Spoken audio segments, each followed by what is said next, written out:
is a beautiful night for baseball at Target Field. The Twins hope to build a homestand winning streak. Game 2 between the Twins and the Kansas City Royals. And the Twins and Tigers both won last night. The Twins 34-24, 10 games above the 500 mark and 3.5 games ahead of the Detroit Tigers. And welcome to Target Field. Boy, glorious weather here tonight. Dick Bramer, Burt Blyleven with you for Game 2 between the Twins and the Royals. Every Twins player loves their new ballpark. No one loves it more than Denard Span.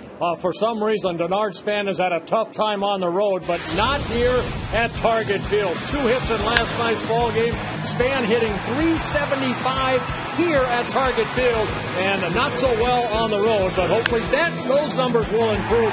Span, of course, a big part to the offense for the Twins. And Denard Span growing to love the field here at Target Field, playing well defensively as well. Some Twins players have had a tough time hitting the ball out here at Target Field, but not Jason Kubel. He's come up with a lot of home runs lately. Last night he hit one of the longest ones hit here. In fact, Robbie Insmakowski is beyond the seating area where Kubel's home run landed last night. Robbie? I'm standing at the spot where this home run ball landed. It was a great catch made by a fan, but just so you have some idea here, fans are trying to make their way to the seats from this area, and this is where Kubel's home run ball finally settled down right now. It was an absolute moonshot up to Zach Greinke. He also hit a double. Both balls hit really hard by Jason Kubel. Hopefully that gives him some renewed confidence to continue his hot turnaround that he's had here in the early third of the 2010 season for the Twins. So again, an absolute rocket hit by Jason Kubel. In fact, look at the fans that it's drawn here. They're all here admiring the spot where Jason Kubel's home run ball landed last night, guys. Well, if you're going to give them up, make them rockets. But not only that home run was his 7th home run, also Kubel hit his 7th double in the first inning, and that gave the Twins a 3-0 lead. And he told me the line drive he hit to center field for an out was the hardest ball he hit all night long. So Jason Kubel certainly warming up in his new home, Target Field, which is the latest in a long line of ballparks, and we'll take you back in time, show you some other ballparks in Minnesota history.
Ford dealers.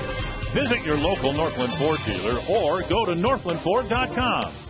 Buy Menards. Save big money on all your home improvement needs at Menards. And buy Budweiser with a full flavor and a crisp, clean finish.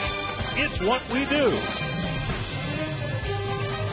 We welcome you back to Twins Baseball on Fox Sports North. I'm Robbie Itzmakowski, and I'm hanging out at Target Plaza right by the Twins Majestic Clubhouse store. And one of the cool features of Target Plaza here is the Twins and the tribute they pay to all the ballparks here in the state of Minnesota. We've got Athletic Park, Nicollet Park till 1955, Lexington Park, and also Metropolitan Stadium. The Met is where Gene Mauch managed the Twins for 5 years from 1976 to 1980. And tonight we honor Gene Mauch as one of the 50 greatest Twins, and another reason to come out and visit Target Field and Target Plaza. When we come back, it's Carl Pavano and that mustache against the Kansas City Royals. First pitch next.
Feels like early June. We had May weather in April and April weather in May, and now I think we've got June weather in June. What would you say? It's probably 70 degrees. Does it feel like 70 or 65? To me, it feels more like 69. Does it?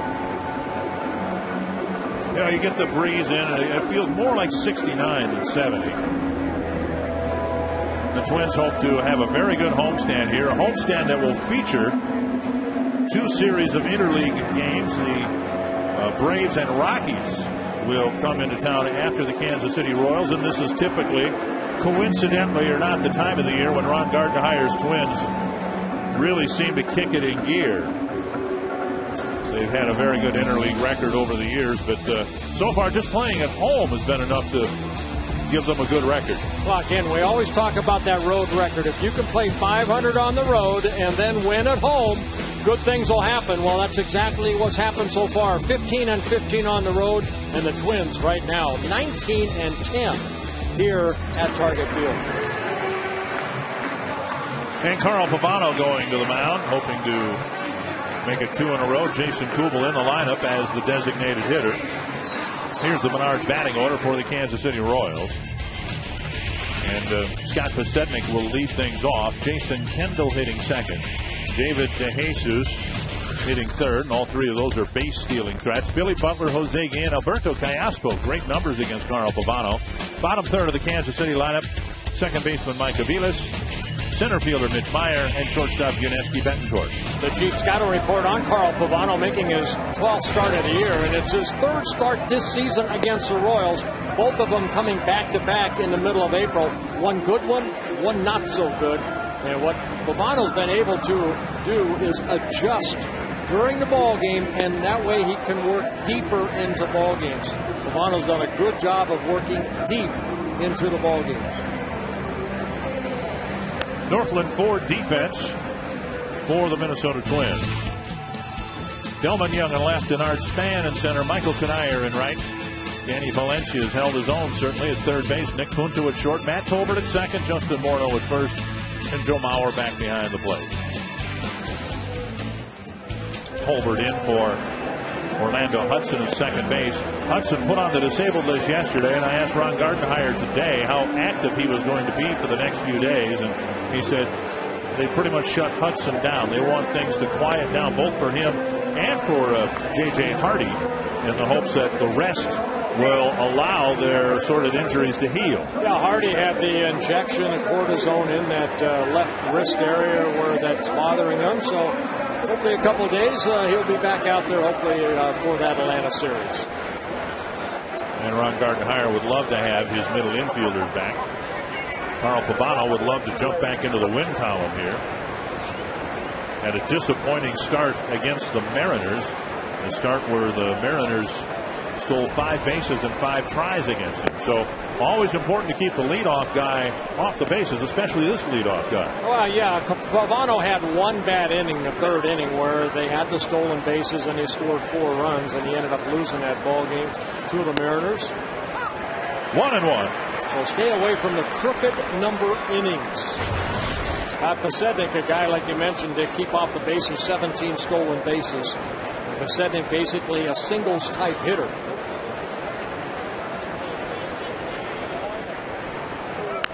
And a bunt. Pavano fields it, and from the glove of Pavano to the glove of Morneau, 1 away. Well, again, once you release that ball when you're the pitcher, you become a middle infielder, and your responsibility is to get balls like this. Pavano able to get it in his glove and then flip it over to Justin for the first out. So 1 down, and Jason Kendall will hit.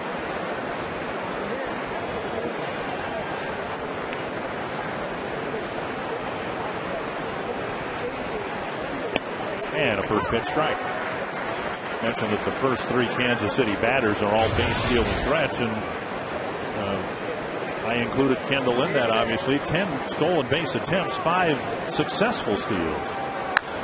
So even though he's been catching for a long time, he can still run fairly well. Tolbert throws him out here, 2 down.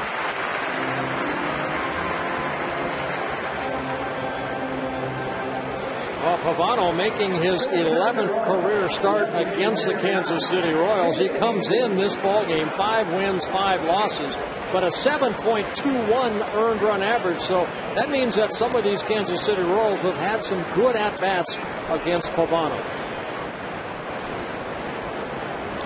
2 gone quickly, and here's David DeJesus. That's our Lincoln Mercury key stat for the night. DeJesus takes up on away ball 1. Well, Pavano, excellent control. DeJesus currently on an 8-game hitting streak, where he is hitting .433, 13 hits in his last 30 at-bats. And a high fly to right. Kanier with the catch. Couple of ground ball outs, a fly ball out, and Pavano gets through the inning with just 8 pitches.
Another sellout crowd here at Target Field, and a scoreless top of the first inning. The Menards batting order for the Twins. Maybe all 9 of them will hit in the bottom of the inning. Denard Span leading things off. Matt Tolbert hitting second. Joe Mauer hitting third. Justin Morneau, Michael Kadire, Jason Kubel. Great numbers against Davies. Why on earth wouldn't somebody pick him in the pick the stick contest? I don't know. Delman Young, Danny Valencia, and Nick Punto. Well, the Dodge Rams got a report on Kyle Davies.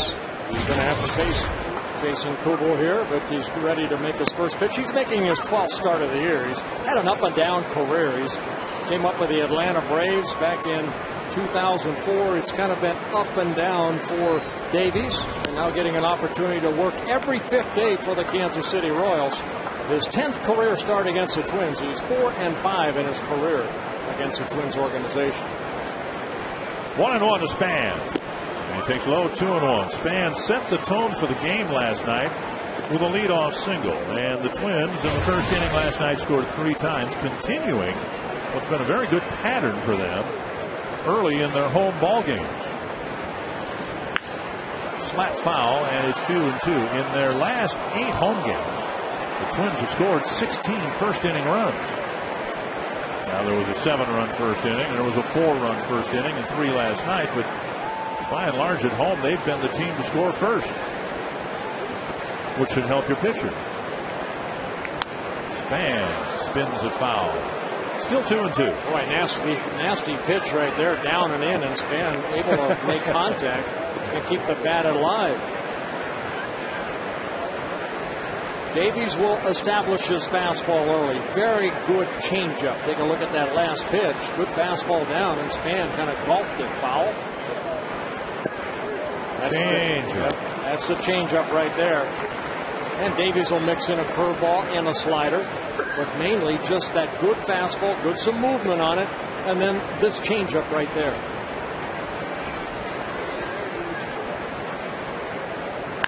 And a fly ball to left center field.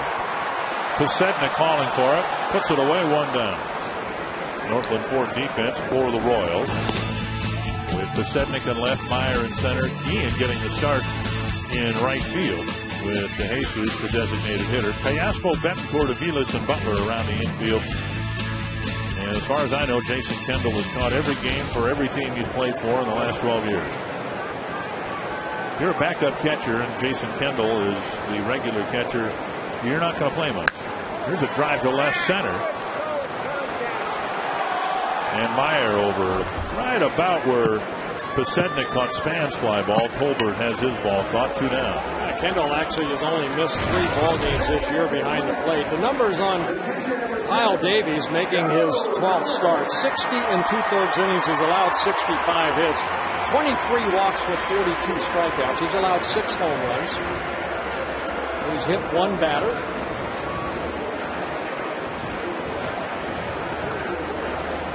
Here is Mauer. 2 gone in the first.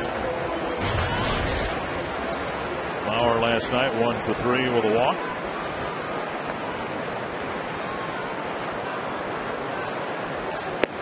And a strike that covers the inside corner. We talked earlier about how the Twins typically about this time of year take off on a good run, and usually Mauer is central to a hot streak for the Twins. Here's a hard ground ball, and he gets a base hit. For some reason, Mauer seems to get hot about the time the Twins face National League pitching. Well, not a bad pitch right there. Mauer just kind of golfing that one right up the middle. Watch Davies. That slider down. Joe waits back so nicely and then hits that ball sharply up the middle for the first hit of the ball game. And that'll bring up Morneau. Morneau 3 strikeouts and a ground out last night, 0 for 4. Down in the dirt, smothered by Kendall. Robinson Cano, the league's leading hitter as we begin play today at 370. And Morneau at 362. Yeah, for some reason, Justin has not fared very well against Davies. Just 1 hit in 16 at-bats.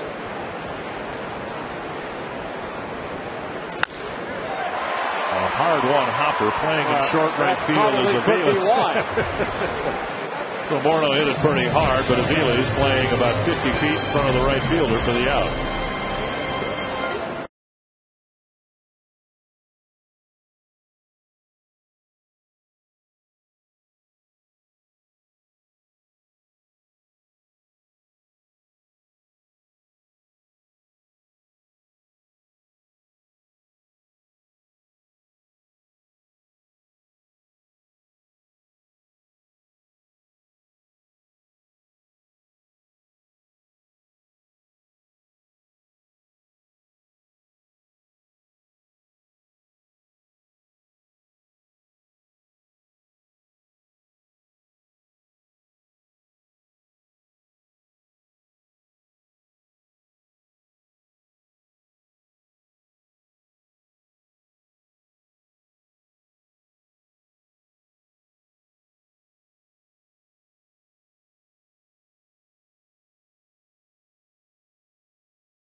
It's Mikowski, and I'm reminding you that the People All-Stars Among Us campaign is going on right now, and a couple people from Minnesota are nominated to be sent to the 2010 All-Star Game in Anaheim. Bob Bardwell, Brianda Sadiel, and Susan Lasik of Minneapolis. I'm pleased to be joined here by Susan Lasik. And Susan, you started Face Lodge, and you're one of the 3 finalists in the People All-Stars Among Us campaign to be sent to Anaheim. What would it mean to you to be selected to go to the All-Star Game? It would mean the world to me, because it would mean an opportunity to share about Face Lodge and all the families we're helping in Minnesota and around the country, families who are coping with the serious illness of a child or the loss of a child, and it would just be a wonderful opportunity to tell them about everything we're doing to help these families. Very nice, Faith. And if you want more information, you can go to peopleallstars.com. You can vote now through June 20th. And let's help send either Susan, Brianda, or Bob to represent the Minnesota Twins at the 2010 All-Star Game in Anaheim. Dick and Bert. Yeah, congratulations and good luck to all those hopefully winners. Absolutely. Billy Butler leading off the second. He chops one in front of Valencia, who barehands it, fires. Got him! What a play by Danny Valencia!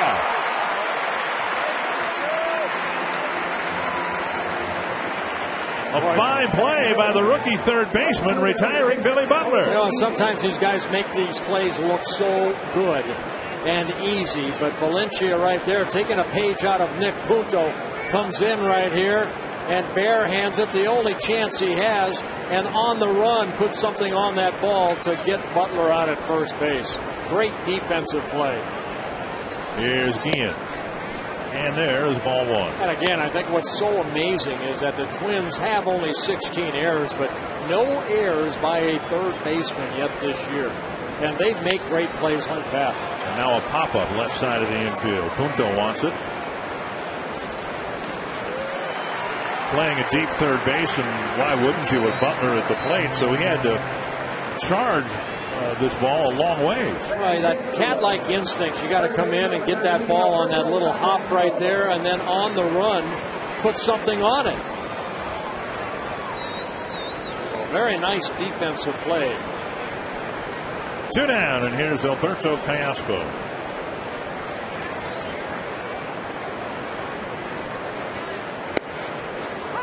He gets ahead of Callaspo 0-1. Pavano's gotten 5 outs. He's ahead of the batter 0-1, and he's thrown a total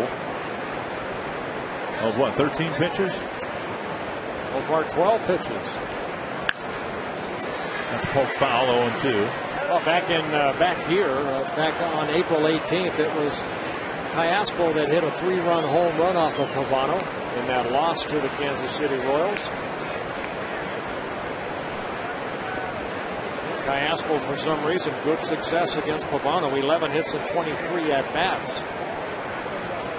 Long look in. 0-2 to Cayaspo.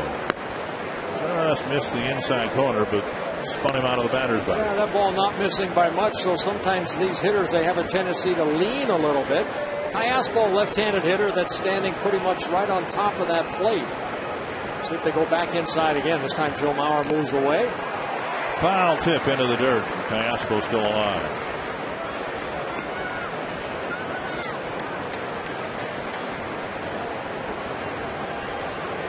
Cayaspo at second base, but with Alex Gordon not at third anymore. Cayaspo getting a chance to play on the other side of the infield. Let's see where he's at in that batter's box. And Pavano. Yeah, he thought he had that pitch right there as he started walking toward the dugout. Good fastball right here. See Mauer sitting inside. Boy, that's a pitch that needs to be called right there. Ed Hickox, the home plate umpire. 2-2 to Cayaspo.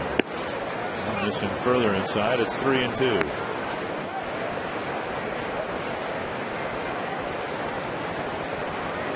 But they don't call that pitch inside right there. Ed Hitchcock's better give about 5 inches on the outer half of the plate. Hope to right field, and it'll be the first base hit. Pavano with a look over his shoulder at the home plate umpire, and Cayaspo ends up at second with a 2-out double. So Cayaspo may be given an extra strike, and he took advantage of it. Oh, for sure, right there. Looked like an off-speed pitch right here by Pavano, and Cayaspo again. Now he's 12 for 24 lifetime against Carl Pavano. Pavano right there, kind of looking back, saying, "Boy, that would have been an out a couple pitches ago," but instead, it's a double right there. As that sun is playing havoc for Michael Kadire out in right field. Got to look right into the sun with Aviles at the plate, and then he follows the first pitch back. Just a little sliver of sunlight shining through the outside structure here at Target Field. Well, and you say, if you're watching, you say, why doesn't he just move in? That way he'd be in the shade, but then he's giving a lot of room behind him. So the scouting report saying that Aviles, if he does hit the ball, he's got some power, and he will hit that ball the other way. Bouncer left side. Punto flips on the run, and Pavano gives out a 2-out double. No damage done. A scoreless second.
You can visit exploreminnesota.com. Plan your next Minnesota vacation today. It's beautiful up there. It's probably 15 degrees cooler up there than it is here. That's the North Shore. That's Lake Superior. And the Ojibwa Indians call Lake Superior Gitchigumi. And it is one of the more beautiful parts of our beautiful state. Michael Kadire leading off the second, and he takes strike one. Gitchigumi, huh? The Great Lake they call Gitchigumi. Want me to do Gordon Lightfoot? No, I can do the whole please, thing. It's about. You're not Gordon. There's a drive to right field. And a running catch made by Jose Guillen. One away. Twins baseball is brought to you in Sony High Definition. And hopefully Gracie Larson, she's at Children's Hospital in Minneapolis. She turns 5 years old on Sunday from Bismarck. She's watching the game tonight. Gracie, get well soon. We love you. And our prayers are with you and your family. One down, and here's Jason Kubel. And he takes a strike. Justin Morneau today they were over at Children's Hospital, and Marnie Gellner went over, and little Gracie at about 6:30 she does the sign like bats, like baseball, to watch the game. Little pop-up in foul ground. Second baseman Aviles makes the catch, 2 away. Roy Smalley, the Twins so far haven't done much against Kyle Davies. He's either been very good against them or very bad. Yeah, Kyle Davies has excellent stuff. Good fastball, good breaking ball. As you both mentioned, real good changeup. And I think his biggest problem, Bert, when you said he's had kind of an up and down career, is his inability to control the fastball consistently. He's got a good fastball, but every once in a while he will throw the ball, get in streaks where he's throwing the ball down the middle, or he's not throwing strikes with it and then has to come in with too good a pitch. But he's got really good stuff. He's got 3 big league pitches. 1-0 to Delvin Young. And a deep drive to left. And that one's not coming back. A rocket into the second deck, and the Twins lead 1-0.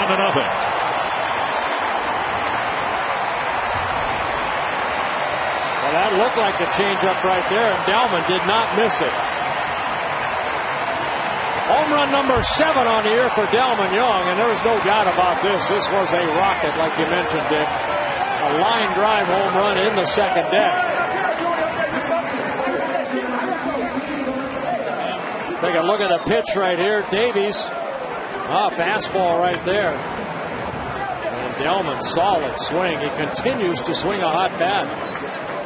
7th home run of the year. And here is Valencia. And he takes low, ball 1.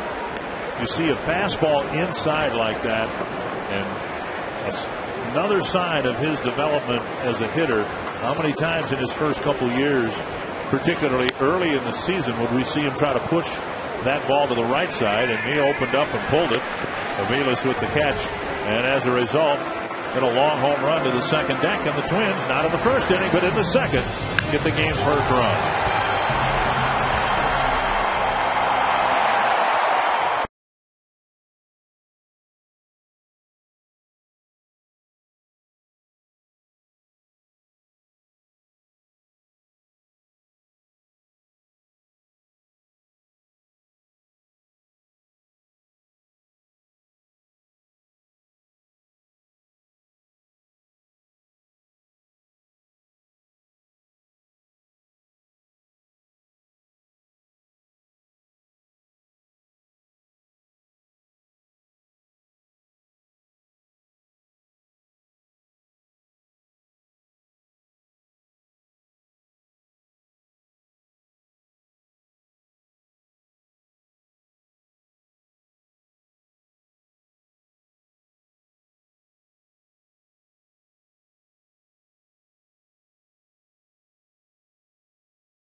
While you're watching, why don't you join the broadcast and let us know who you think will be the Arby's value player of the game. Text the word value followed by a space and the player's name to short code 234234.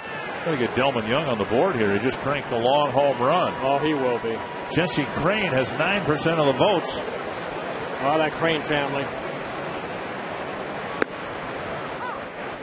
Mitch Meyer leading off the third for Kansas City. Meyer, Betancourt, and Pasetnik facing Pavano. And now Delman Young all the way up to 21%.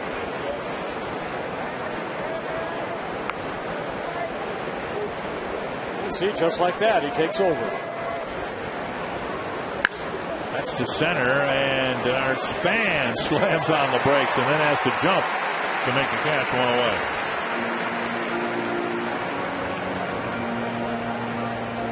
So one down in the third, and that'll bring up Betancourt.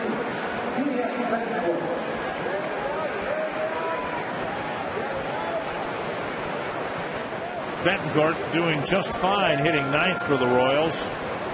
4 home runs on the year, one of them here, one of the longest home runs hit here into the bullpen area over the 411-foot sign. Pavano misses the outside corner.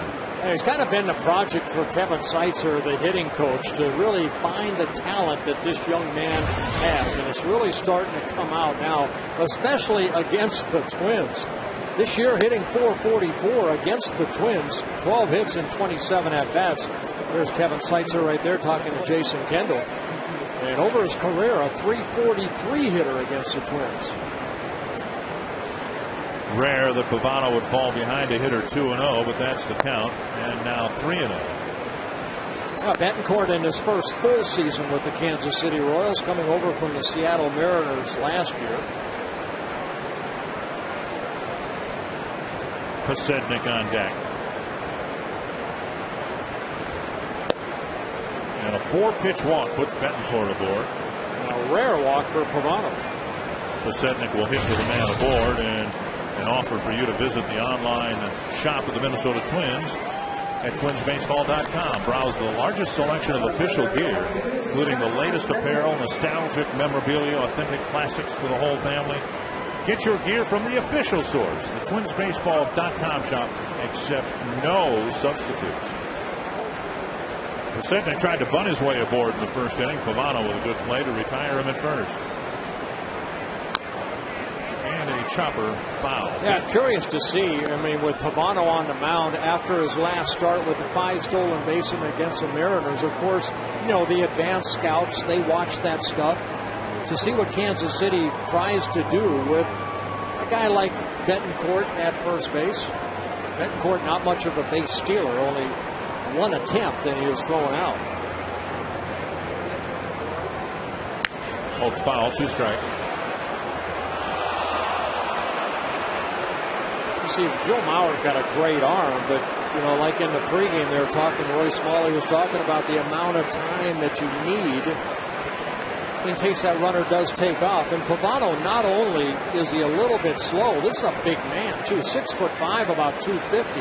He has a little bit of hesitation when he tries to utilize that slide step because he really does a good job of keeping that left shoulder back. So runners so far this year, 17 have attempted steals and 15 have been successful against Carl Pavano.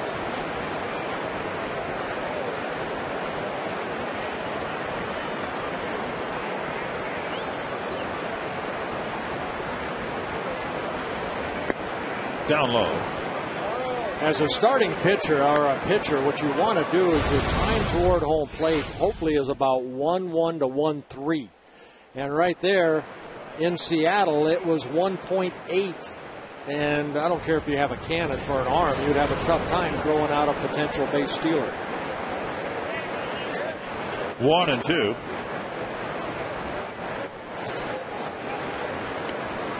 You know, Ron Gardenhire has talked about how he prepares for a series, and he will look at videotape of an opposing pitcher, and he'll take out his stopwatch. And one of the things he'll look, not the pitches or the location only, but the time it takes a pitcher to deliver it to first. And that'll bleed through the right side of the infield. Betancourt rounds second, on his way to third, and Pasetnik is at first with a 1-out single. So the Royals with a threat here, 1st and 3rd and 1 away in the 3rd inning. Yeah, those are all things within the game, and that's what you kind of watch right there with Justin Morneau holding Betancourt on. That kind of left that hole right there, and Pasetnik just hit the ball through that hole for the second hit for the Royals. Let's see if Pavano can get a double play. He's had 6 double plays turned behind him so far this year. Pasetnik, the main base stealer for Kansas City. They've stolen 40 this season, and Pasetnik has 17 of them. Kendall at the plate. He hit a ground ball to Tolbert his first time up.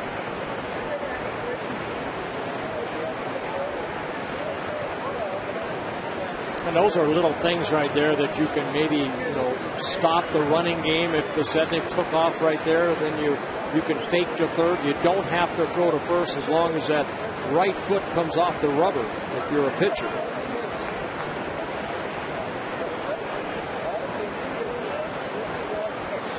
And Pasetnik goes on the first pitch. Mauer's throw, not in time. So 2 in scoring position now with the speedy Pasetnik wasting little time taking an extra base. Yeah, you've got a guy right there like an Ichiro that has very good speed, that had a pretty good jump.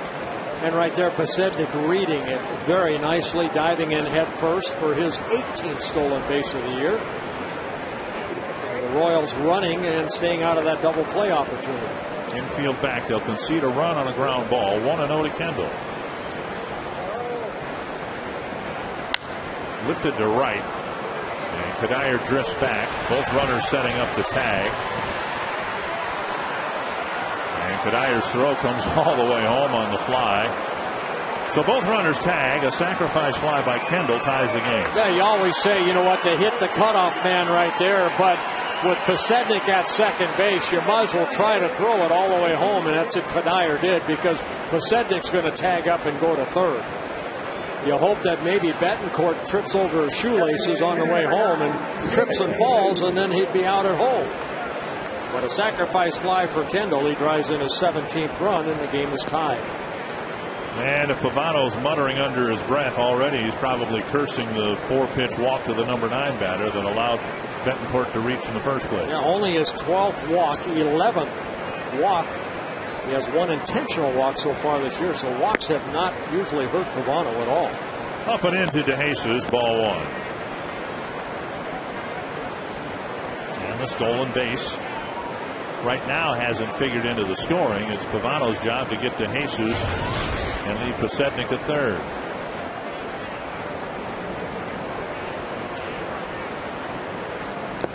That was scooped by Mauer, and it's 2-0. DeJesus good numbers against Pavano. Pavano has 2 types of fastballs, just like Davies, a 4-seamer and a sinking fastball. A changeup and then the breaking ball. That's the breaking ball right there to get a strike. 2-1. Pavano making his 12th start of the year, his 220th major league start. Has 85 wins in his career, 84 losses.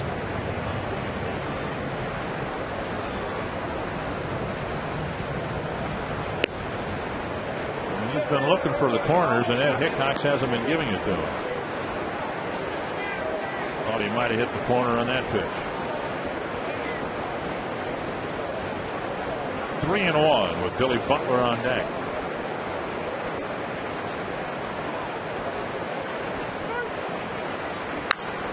Now 3-2.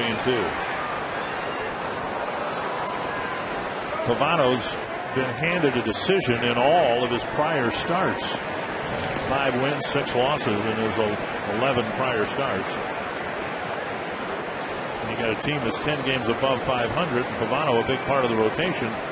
Yet he comes into this game with a losing record. Like to even things up here tonight. 3-2.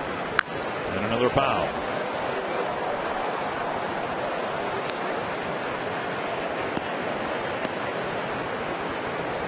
Well, one thing that Pavano has been able to do, and that's work deep in the ball games. We talked about that in the open. A couple of quick innings here, but a lengthy third inning. So be his 40th pitch.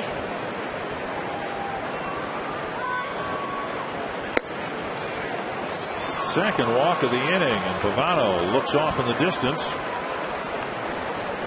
That's where you need Joe Mauer right here to say something to Ed Hitchcock's behind the plate, because let's take another look at this pitch. Almost the same one that he threw to Cayaspo. Maybe a little bit on the high side.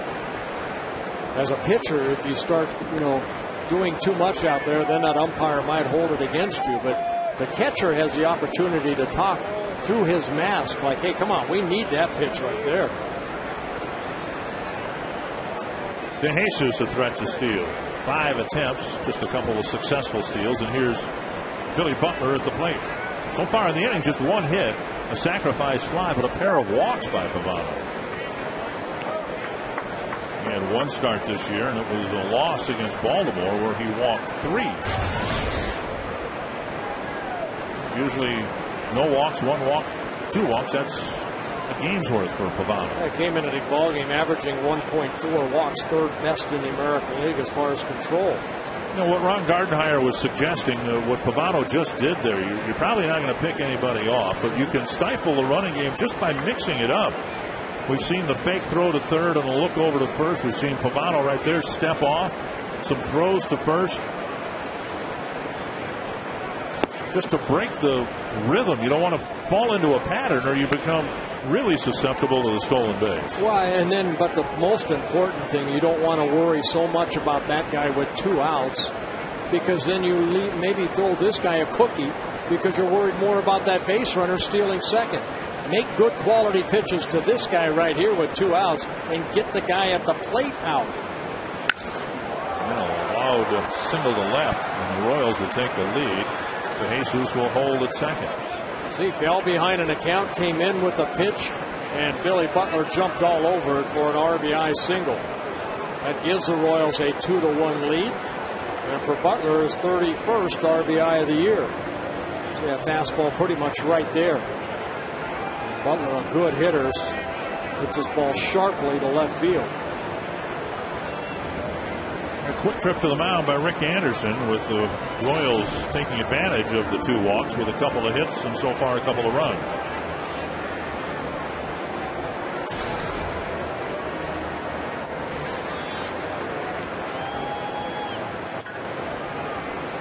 Hickok's coming to the mound.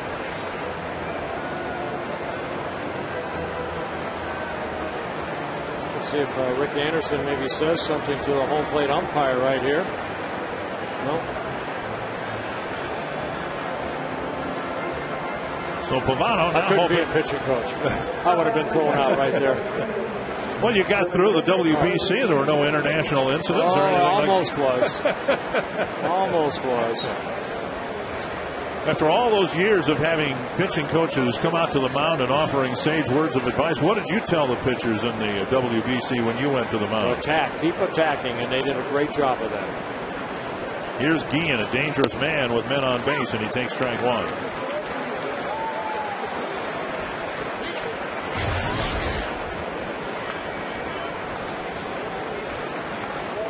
Guillen with a pop to short, his first time up. Butler's RBI single giving the Royals their first lead of the series. Steals of second are going to happen, but what we've seen in the last couple of games from Pavano, teams kind of rubbing their noses in it by stealing third. If you don't look back twice, give them a couple looks. Let Matt Tolbert maybe give you the daylight play once in a while. Greg Gagne was one of the best at that, the daylight play. He'd always kind of sneak in behind the runner and then open up his glove, and then as soon as you saw that glove open up, you wheel and throw that ball right over the bag.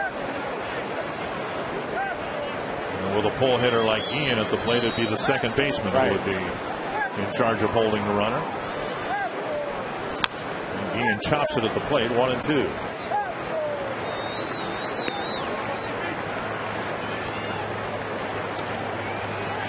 Believe me, infielders like that play too. I did not have a good move to first base, but I really liked a play at second base. A lot of times you can get the base runner leaning a little bit, especially when you've got a couple speedsters out there like Tolbert and Punto.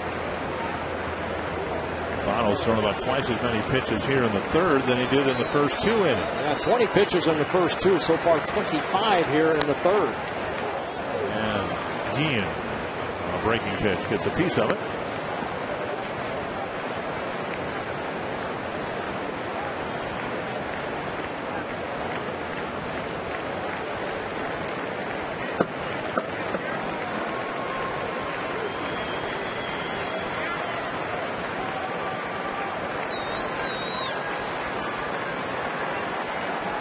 Another 1-2 pitch coming to Jose Guillen.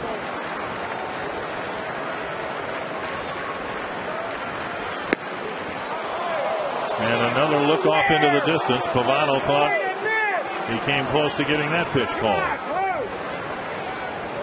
Oh, this is that little slider right here that Pavano tries down and away. And a bit outside. Fire Fox tracks. And now 2-2. Pulled the string, got him. The Royals get 2 and leave 2. It's 2-1 Kansas City.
Tonight's Farmers Insurance True Story. It was on this date in 1966 that the Twins rocked the Royals with the first 5 home run inning in American League history.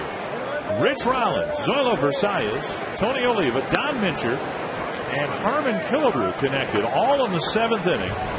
The Twins won it 9-4 at Met Stadium, and people who were there said that Earl Batty later in that inning hit a double high off the fence to nearly make it a 6 home run inning. The first 2 home runs of that historic inning were hit against Jim Hunter. Wow. Did they win the game? Did the Twins win the game? They won 9-4. Oh, good. Punto bluffs a bunt again and takes a strike 2-1. But back then, the future Hall of Famer was just known as Jim Hunter. He didn't become Catfish Hunter until the Oakland days. Punto, Span, and Tolbert facing Davies. And it's 2-2.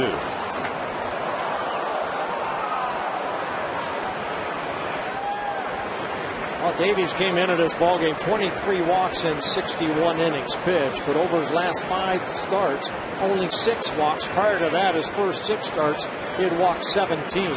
So doing a better job of attacking the strike zone. Breaking ball rolled to second, and Aviles throws him out, 1 away.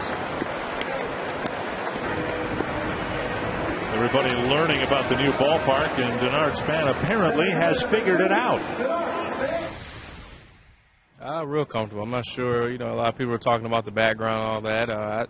This thing is just, coming here and playing in front of 40,000 people, all wearing Twins jerseys. So, I just feel real comfortable here and having fun so far at Target Field. And Span bluffs the bunt and takes ball one. With a fly ball to left his first time up. In an exhibition game, hit the first home run ever here.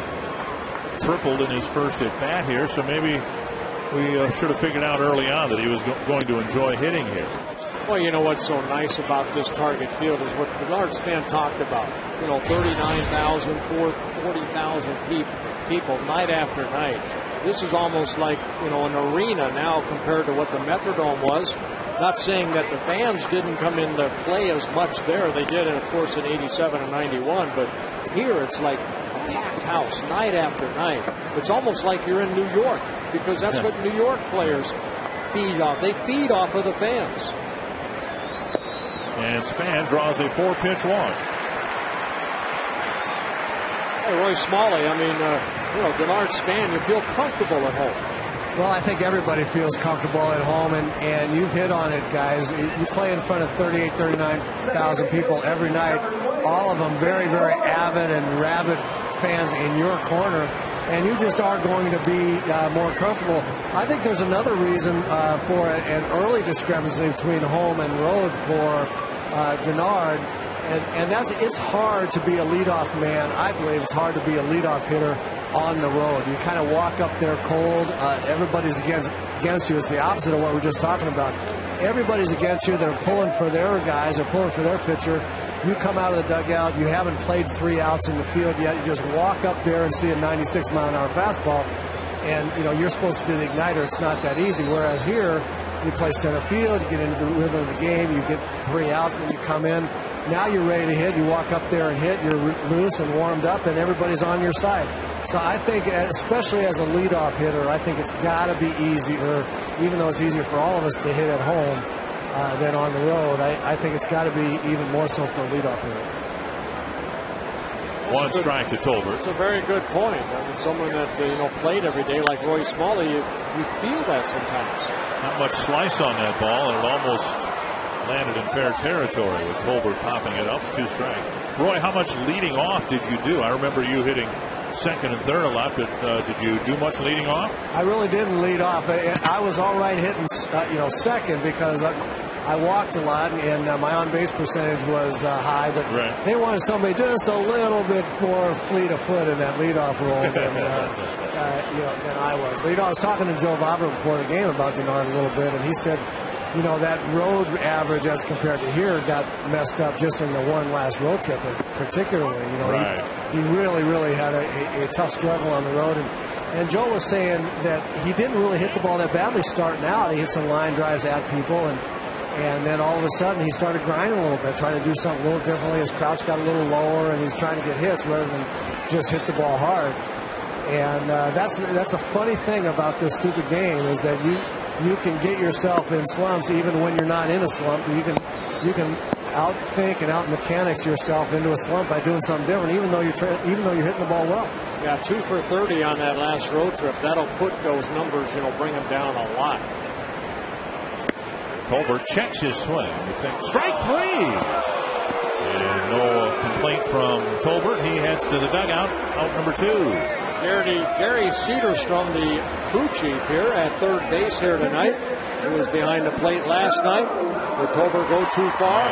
Yep. So Davies picks up his first strikeout of the ball game. 2 down, and here's Mauer, who lined a single his first time up.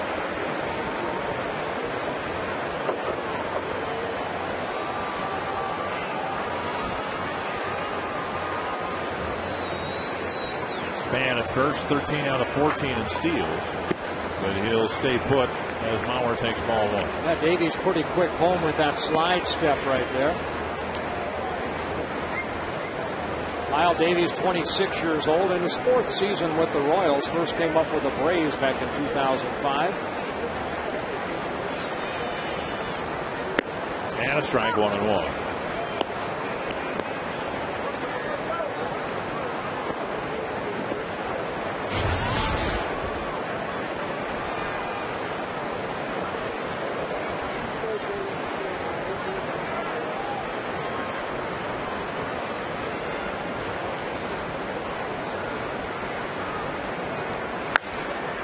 into the right field corner. Let's watch Span. He's around second. He's around third. And he scores the tying run with Mauer hooking one into the right field corner, and it's 2-2. Yeah, right over the head of Billy Butler, the first baseman, and Ian was shading him a little bit toward right center, the right fielder. So once that ball was hit past Butler, it was off to the races for Bernard Span. Mauer getting that ball pretty much about bell tie, and watch Butler right there, leaps for it, gets right by him. And then Span showing off that speed. And he scores to tie the game at 2 apiece for Joe Mauer, his 17th double of the year, driving in his 25th run. Here's Morneau, hit the ball hard to the short fielder in right, Mike Aviles, the second baseman, playing in the first inning where he's playing Morneau in the third, which is right there. You can't have two right fielders, can you? One strike to Morneau. And another one that hits the corner, 0-2.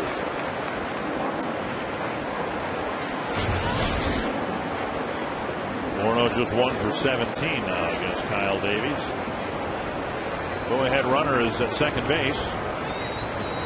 Yeah, just hit it to Joe Mauer, Justin. A big gap at shortstop.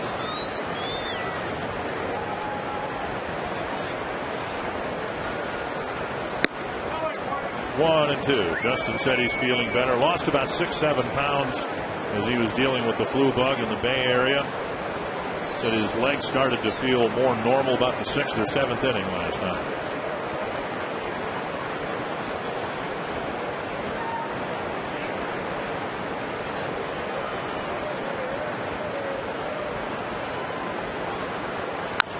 Little nubber, and the shortstop Betancourt has it. Flips to first. The Twins are done.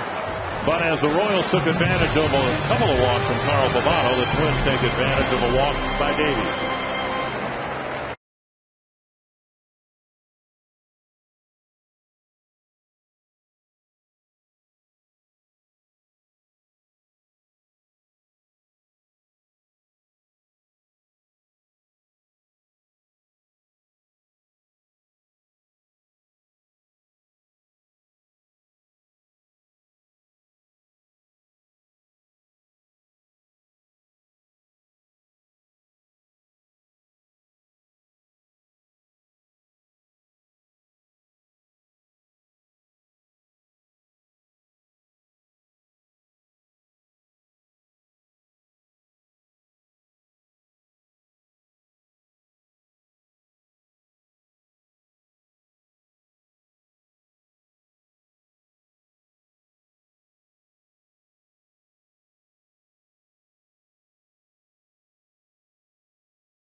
Joe single in the first inning, then the RBI double to tie the game at 2 apiece.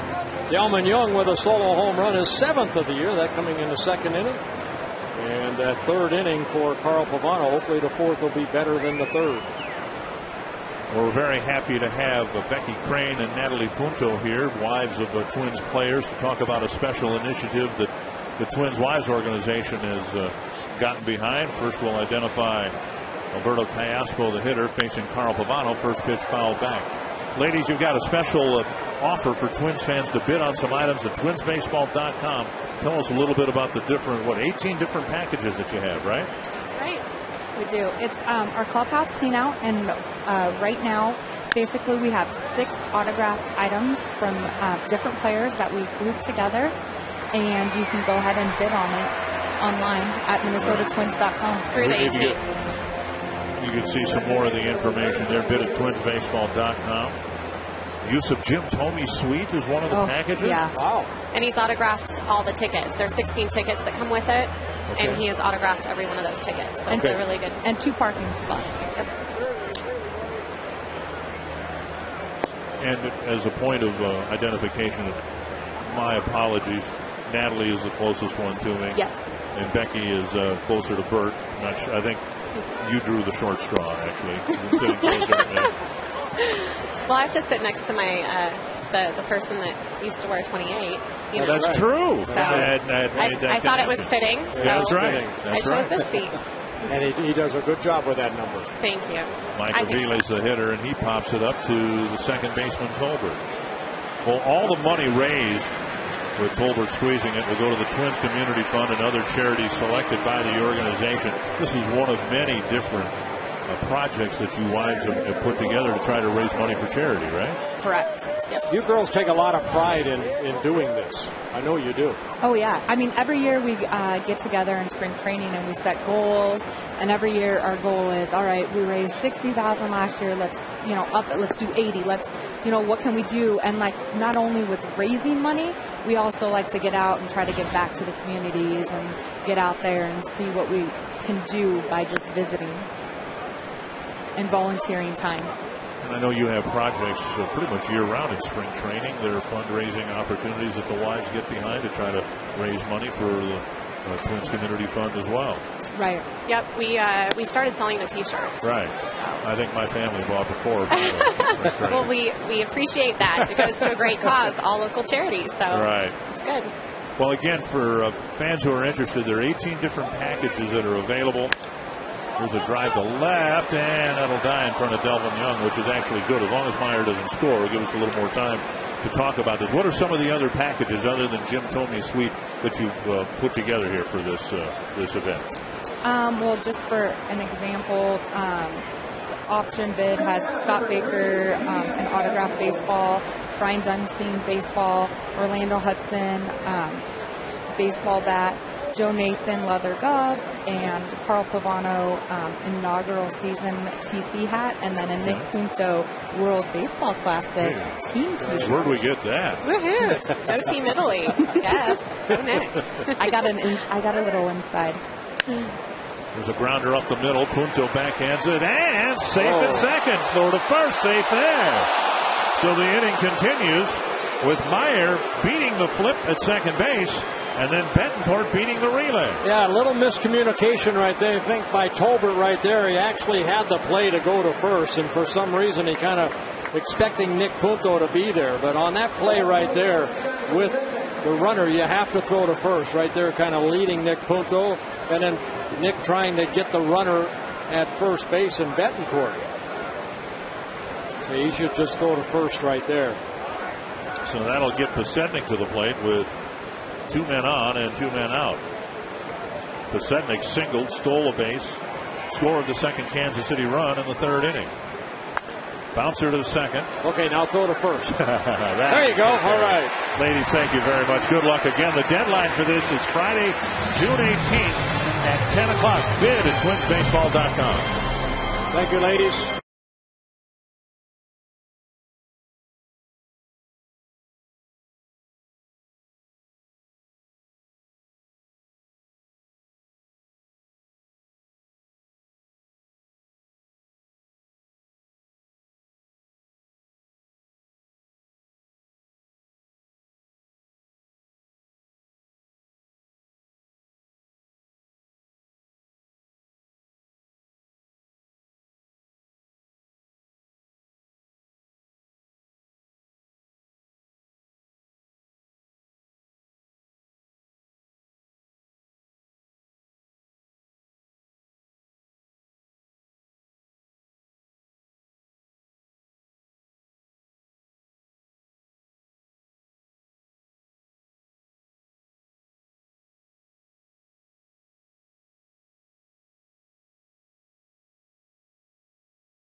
And another cool feature at Target Plaza is where the Twins pay tribute to all the old ballparks.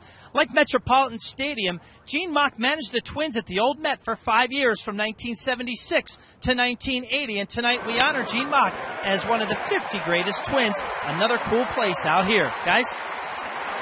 Thanks, Robbie. Michael Kadire jumps on the first pitch and drives a single to left field to start the fourth inning. You know, that's what's so cool about the stadium, because there's so many things to look at. Right. You know, I mean, just right there, all the parks in Minnesota, and then you have the view. My goodness. And then you can go to the Town Ball Tavern and see a kind of a tribute to some of the amateur ball fields around this area. Jason Kubel taking low, ball one. Gene Mauch honored as one of the 50 greatest uniformed Twins, Roy Smalley's uncle.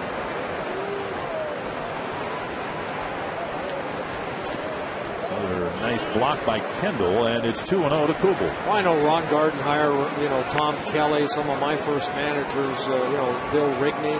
You take a lot of pride in managing, but I'll tell you what, Gene Mauch was a class of his own for some reason. He just studied the game more than any other manager, I believe.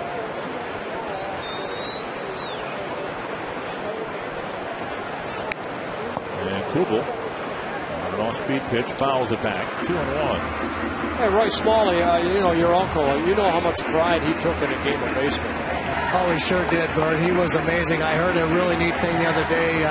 Joe Madden down at Tampa Bay spent some time coaching for Gene and in the organization when Gene was a manager in the Angels, with the Angels. And Joe said that he learned more about managing and about baseball from Gene Mauch in 2 or 3 years than he did in all the other times combined that he had been studying the game.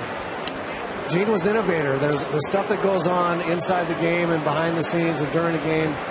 Almost every innovation that's happened since 1960, you can somehow, seems like you can attribute it back to Gene.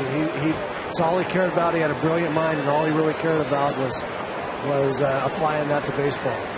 You know, Roy, you were talking about Gene being an innovator. He was a great tactician. Somebody asked me the other day, and I had to get it confirmed from Tony Oliva, what Gene would do when Tony was at the very end of his career. He would lead Tony off in a ball game. I would imagine this was when you were playing with the Twins, or maybe Tony had just retired. There's a ball four, and the Twins have a good start here in the fourth inning. 2 on, nobody out. But he would lead Tony off as the second baseman, and then take Tony out in the first inning after his first plate appearance, just to get his bat in the lineup in the first inning rather than wait until the end. And you talk about innovating.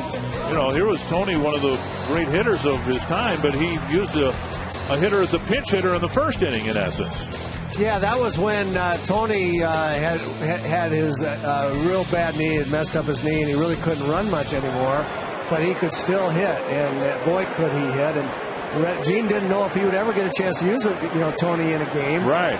As a pinch hitter. So he said, I can't have this guy go through the game and not get an at bat. Busted bat bouncer is short, and safe there. And the second baseman, Aviles, wasn't aware that Kubel overslid second base. So Betancourt with a throw to second, and all hands are safe. They're loaded with nobody out. Boy, you need to get an out right here. Aviles, watch this play right here. Betancourt kind of shovels it over to him, and then you can see him clearly behind the bag, and then he's wanting to argue rather than maybe tag out Kubel as he went too far over the bag.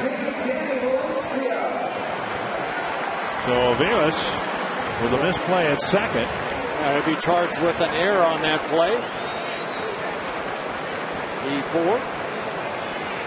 So they're loaded up. Nobody out, and here's Valencia. A chance to drive in his first big league run. Ooh, he got a pitch up, and he fouled it right off the end of the bat. And Davies got away with a mistake there.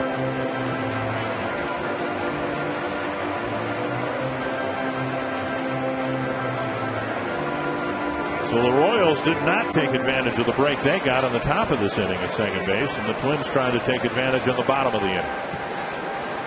Well, number I think will increase as the season goes on for the Minnesota Twins. There's another ground ball, this one to the right side, and the Royals turn 2. A run scores. Twins take the lead 3-2 with Valencia not getting credit for the run batted in. Well, right off the end of the bat, but a quick turn by Aviles over to Betancourt to complete the double play. Michael Kadire scores. So 4-6-3 double play. And on the play, Kubel moves over to third.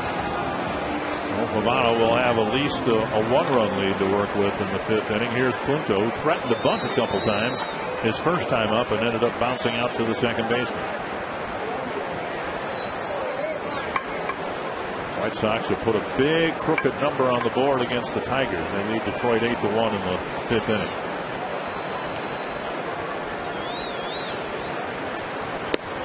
Strike on the outside corner.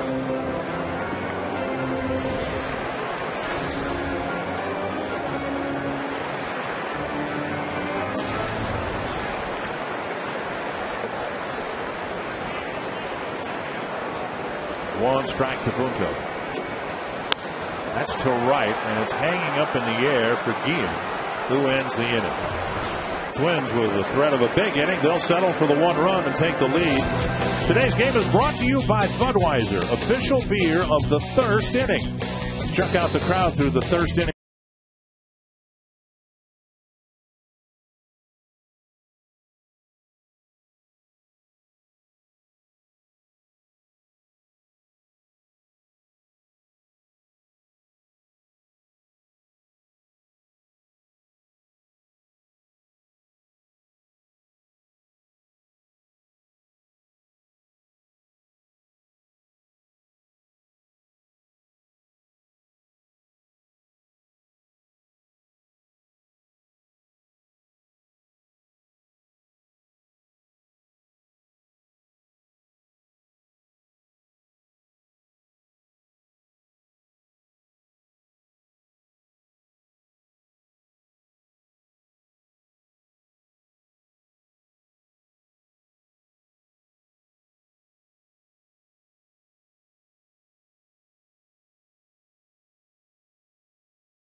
Look at this, Bert.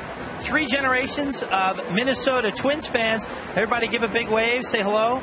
Wave to the camera right there. You've been circled by Bert. Congratulations to you. $100 in Minnesota State Lottery tickets if you find yourself here in the Minnesota State Lottery winner's circle. Guys? Well, you are hereby circled all the way from Bismarck. I'm going to say 500 miles they drove to come here to Minneapolis to watch the Twins play. Bismarck, Fargo, and then Carrington. And I need to find out where Carrington is. It is over by Jamestown, I guess. That's a bouncer foul. Kendall facing Carl Pavano. Oh, there it is. It's right by a little bit to west of Glenfield, a little bit east of Hertzfield, south of New Rockford. And it looks to be about 10 miles north and west of Pingree, North Dakota. Tap foul. Still 2 strikes. Kendall, DeJesus, and Butler facing Pavano in the 5th.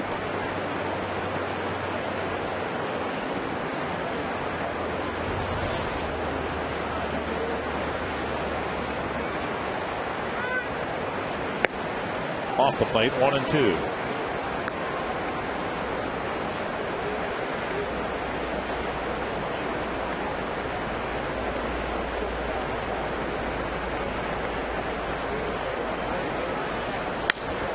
Hope to right. Kadire comes in, makes the catch of the line drive, one away. And before DeJesus comes to the plate, we have just enough time to give you our AT&T trivia question tonight. Twins have played 58 games. I think we've televised all but one. So we're 57 for 57 at this point. Who holds the Twins record for most stolen bases in a game? One game.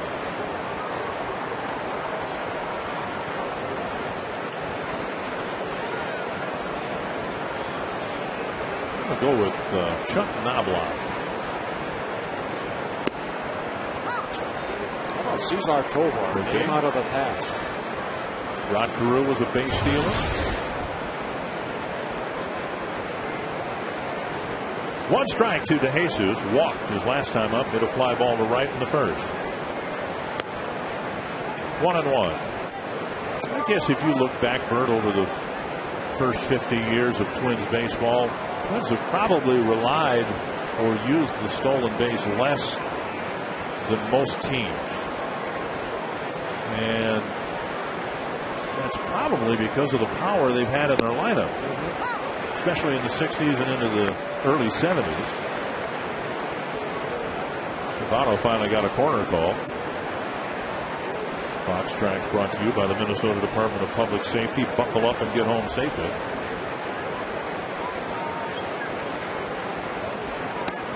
Zoilo Versalles might have been able to steal 30, 40 bases a year, but why would he, given the muscle that followed him in the lineup? Right. Then I think of the mid-70s, a guy like Larry Heisel. You know, I mean, he may have been one that stole some bases. Not only had power, he's pretty quick on the base paths. 2-2 to DeJesus. Disco Dan Ford. The Twins never had I don't think, Vic Davalillo, Tommy Harper going back to in the 60s with the Red Sox, or a Louis Aparicio, Ricky Henderson type. Right. I think Chuck Knobloch was the closest to that as far as, stolen base. I think he has the most stolen bases in one season. A one-out single for DeJesus. That'll get Butler to the plate. He singled in a run in the third inning when the Royals scored their 2 runs. Oh, DeJesus with that base hit, keeping that hitting streak alive now at 9 games. DeJesus putting the wrist wrap on.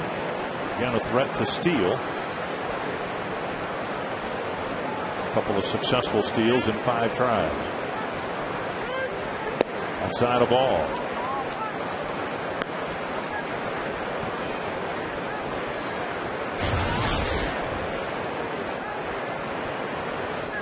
Butler came into the ballgame hitting .325. That's 7th best in the American League.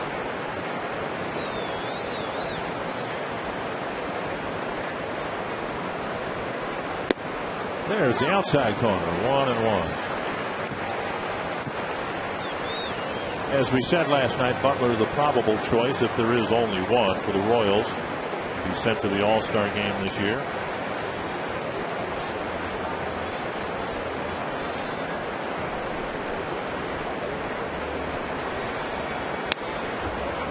Butler spins one back to the net on an off-speed pitch, 1-2. Oh, you even saw that swing right there by Butler. Joe Mauer going to go out and talk. Butler, a guy that can really drive the ball the other way.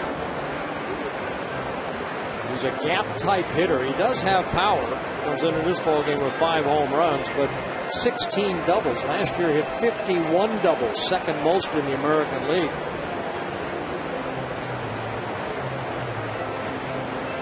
Guy that you want to show that you will pitch him hard in, or he will keep leaning out and just drive that ball toward Michael Kadire. I wonder if that conversation was about that between Joe Mauer and Carl Pavano. 1-2 to Butler here.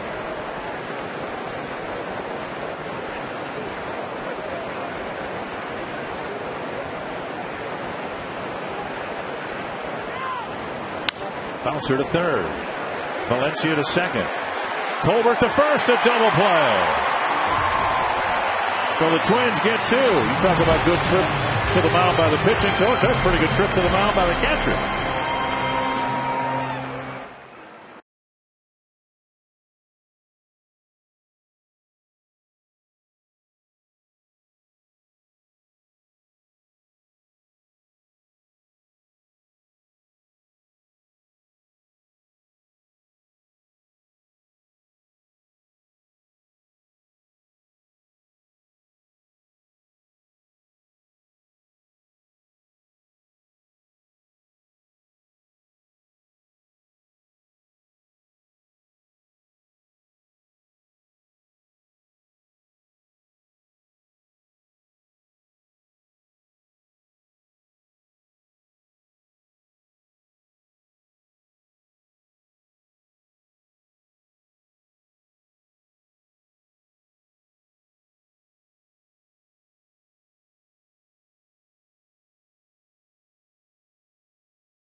with a pair of hits. The Twins have a lead, and it'll be the top of the Twins order facing Kyle Davies here in the 5th. Yeah, Davies with 51 pitches in the first 4 innings. 32 have been strikes. A couple walks for Davies, 1 strikeout.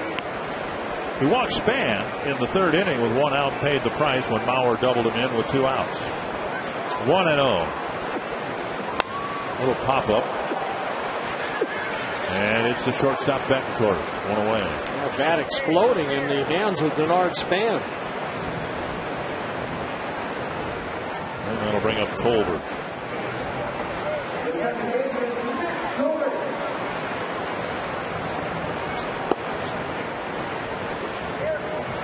Twins with just 4 hits. And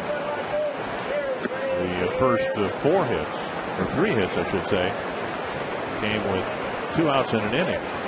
Mauer's 2-out single in the first, Young's 2-out homer in the second, and then the RBI double by Mauer with 2 outs. Ball comes up for Aviles. Tolbert thrown out, 2 away. And that'll get Mauer to the plate.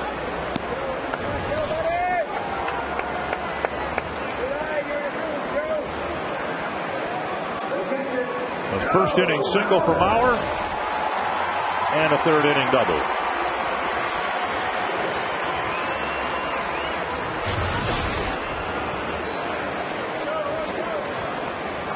So in this homestand, Mauer is 3 for 5. He is now 10 for 23 lifetime against Kyle Davies.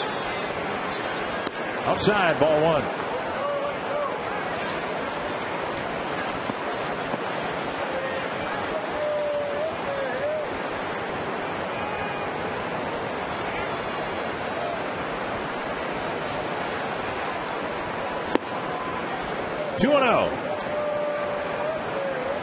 Last year, Mauer was just outstanding from his first at bat on, but again in June, for some reason, he seems to really collect hits in bunches. Remember his great series here against the Dodgers a few years ago, not here, across town, indoors, and he had such a phenomenal series against the Los Angeles Dodgers once we got into interleague play. I thought he was great last year. Remember, it was at 1st of May, his first at bat. He missed all of April. Boom, home run. Sidney Ponzone, first swing of the year. Yeah. 2-0 here to Mauer. And 3-0.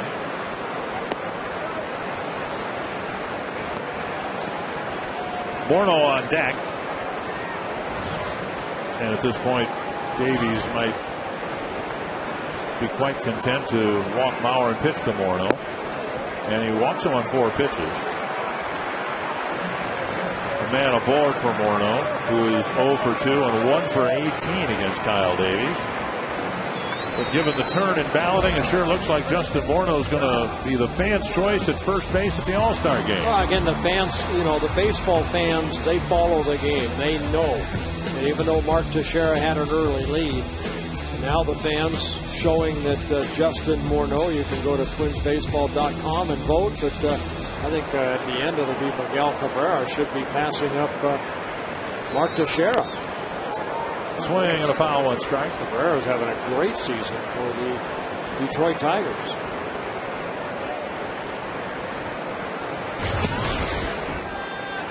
A grounder to second and a grounder to short that was actually pulled, with the Kansas City Shift having their shortstop on the first base side of second base. Outside, 1-1. There you see the shift, one of the more exaggerated shifts that teams will put on for Justin. Yeah, outfield playing straight up, but that infield really pulled over.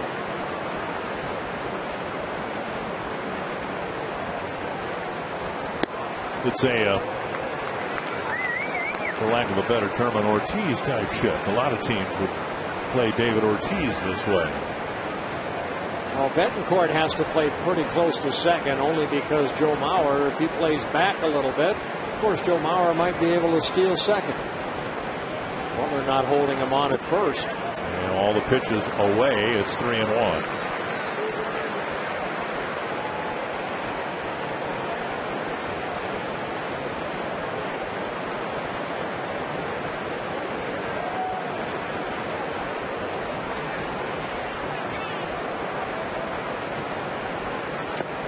And Morneau walks on 5 pitches. So Maurer gets a free pass on 4. Morneau on 5, and here comes Kadire. Got 4 walks in the ballgame now for Davies.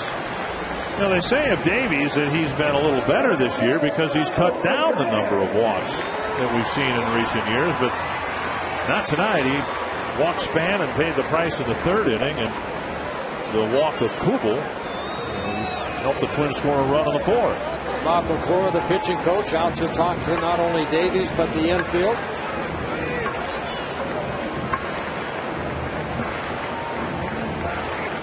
Kadire with a leadoff single and a run scored in the 4th. Here's some facts you might not know about Michael Kadire. His favorite meal, enchiladas. Claudia must make very good enchiladas. Country music fan Kenny Chesney on his MP3. Don Mattingly, his favorite player growing up. Pretty good guy to watch right there, Don Mattingly. All those great years he had with the Yankees. Oh, Michael Kadire grew up in Virginia. Fans, a little bit of a buzz through the crowd here with Davies walking the 3 and 4 hitters, and now Kadire up with 2 men aboard. Kadire got a fastball up last time up and lined it in the left field. Outside ball 1.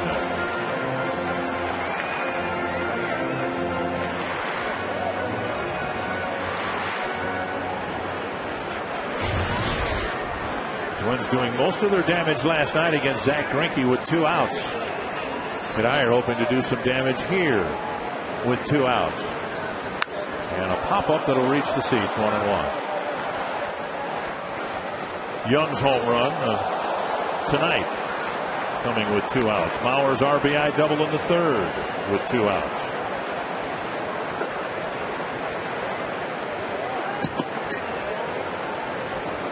Four of the 6 runs they scored against Zach Greinke last night were produced with 2-out hits. 1-1 to the Twins right fielder. Grounder to 3rd. Ayaspo gets the force at 2nd. The Twins strand a couple in the 5th. Still lead it 3-2.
Bryant Heating and Cooling Systems. I'm Kate Bilo for AccuWeather.com. Royals still in town tomorrow, taking on the Twins. Coverage begins tomorrow at 6:30 p.m. It will be mostly cloudy with a shower or thunderstorm around, and a first pitch temperature near 70.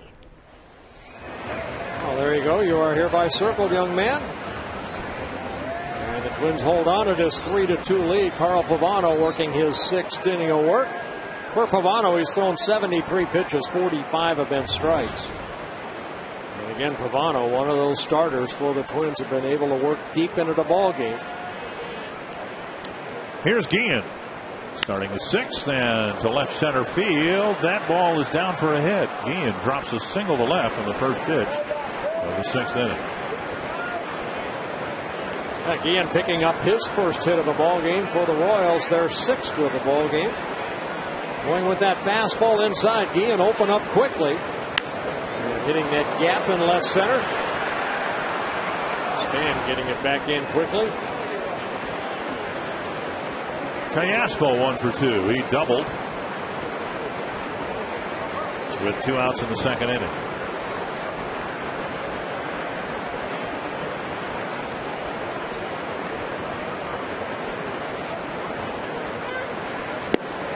And Pavano misses the inside corner.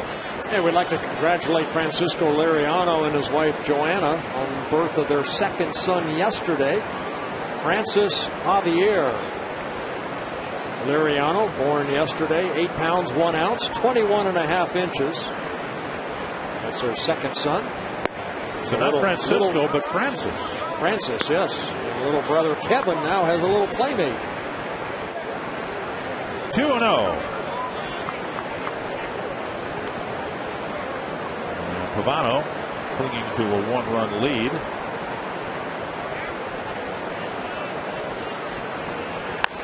High fly to center. And Span trots in. 1 down. Back to trivia, and it involves stolen bases. Twins stolen bases. I'm going to go with Larry Heisler. Really? Okay. I'm going to stay with Chuck Noble. Hey, very nice. Against the Kansas City Royals.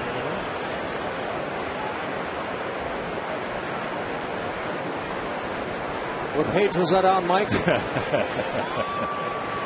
Mike Aviles. That's to left field. And that's hanging up for Delman Young. He can run under that one. Out number 2. Guillen still at first, 2 down, and that'll bring up Mitch Meyer.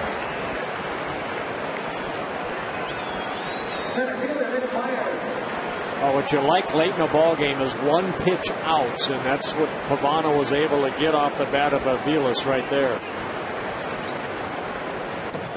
Mitch Myers had 2 good at-bats in the 3rd inning. He lined out the Nard Span and then hit a base hit to left field in his last at-bat in the 4th.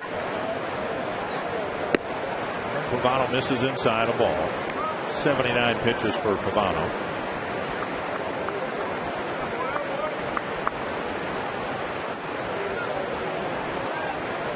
Do you like the mustache? No. You don't? No, I like the goatee better. A fly to left, and Delman Young comes in. But I'm not wearing it. He is. 3 fly ball outs after the leadoff single, and it's still 3-2 Twins.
Welcome back to the Coors Light 6th inning and our Coors Light freeze game. Yeah, go back to the 3rd inning, and Billy Butler right there. I mean, the game of inches at times comes up a couple inches short from getting that line drive double by Joe Mauer.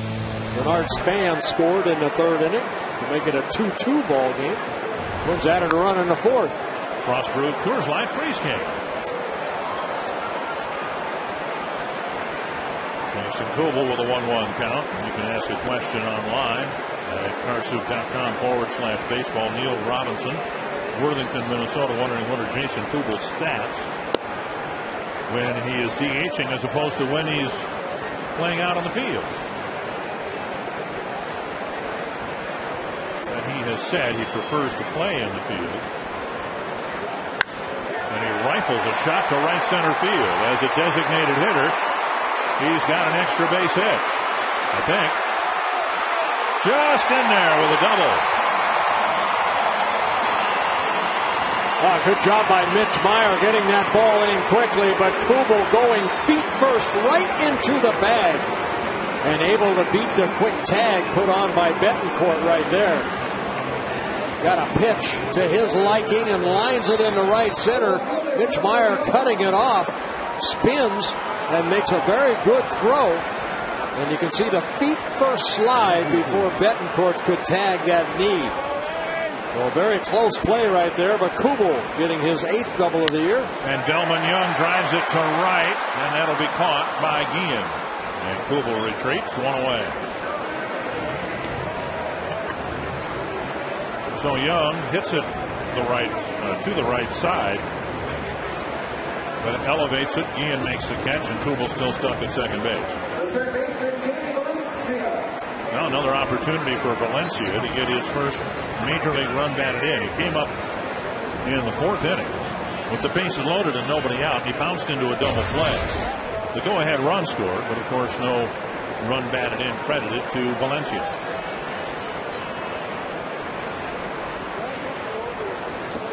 Ball 1.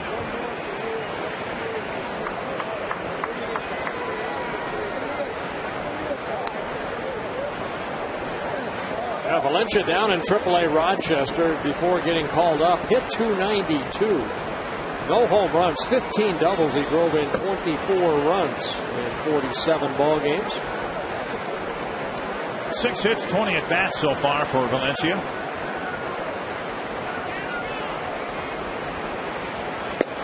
On the outside corner, 1-1.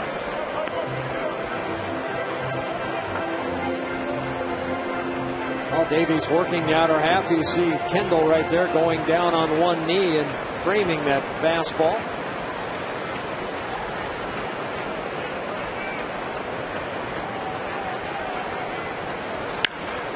Sharply hit into left field. Another single. Kubel will be held at third. So Valencia gets his first hit of the night.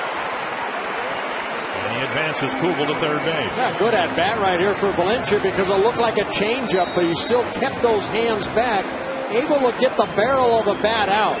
See the off-speed pitch at 82 miles an hour, and Valencia reaching out and hitting it sharply past Betancourt. He hit that ball so sharply, Kubel really had no chance to score. So Valencia has hit in 5 of the 6 ball games he has played in so far. Punto with a bouncer to second, the fly ball to right. Third baseman Callaspo in on the grass at third base, and Butler, of course, holding the runner. Middle infielders playing back for a double play.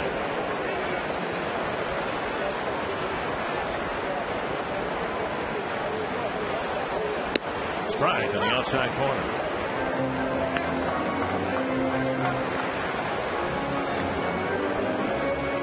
Box track says it's a little outside. That's the 5 inches outside you were talking about. Yeah. You keep hitting that glove, eventually that umpire will open up that strike zone a little bit.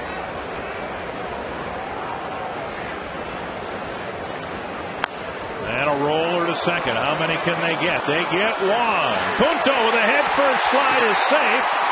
And Kubel scores at 4-2. Whether he needed to or not, he slid in head first and just beat the relay. Well, this grass, the infield grass, seemed to slow this ball down a little bit. Aviles has to get this ball as quick as he can.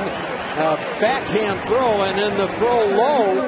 And Billy Butler looked like he was going to come off the bag anyway, but the hustle of Nick Punto picks up his 12th RBI of the year as Kubel scores and makes it a 4-2 Twins lead. And now Span, who's 0 for 2 with a walk and a run scored. Close play. Punto dives back, and he is a threat to steal. He's 5 for 5 in stolen base attempts. The Twins getting single runs in the 2nd, 3rd, 4th, and now 6th innings.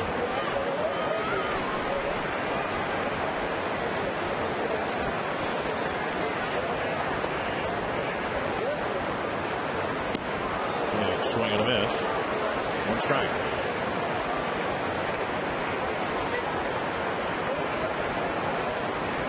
Six hits apiece. Twins leading by a pair.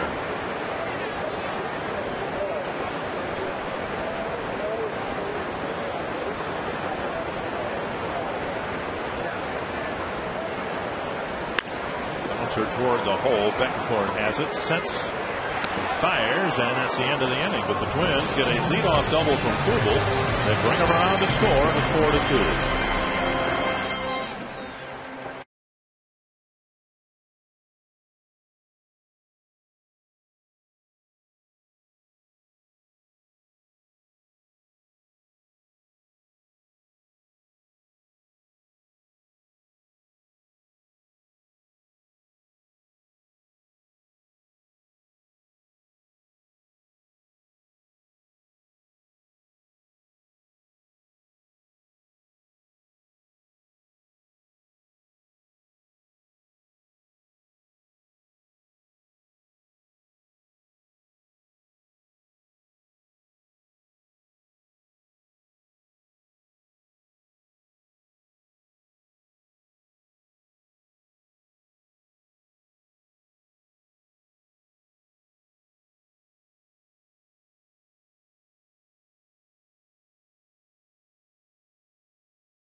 Casino.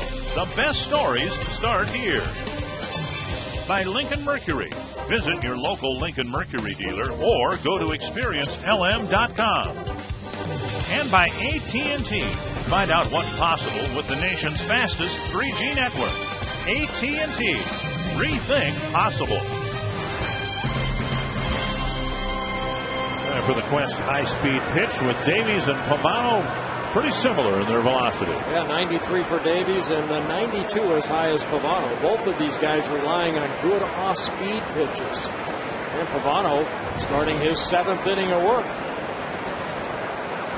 High-speed pitch brought to you by Quest High-Speed Internet. Here's Yuniesky Betancourt. Ball 1. Betancourt walked and scored in the 3rd. Reached on a fielder's choice when the Twins went for a force play at 2nd. But didn't get Mitch Meyer. 2-0. Pavano making his 12th start of the year. This is the 9th time that he has started the 7th inning.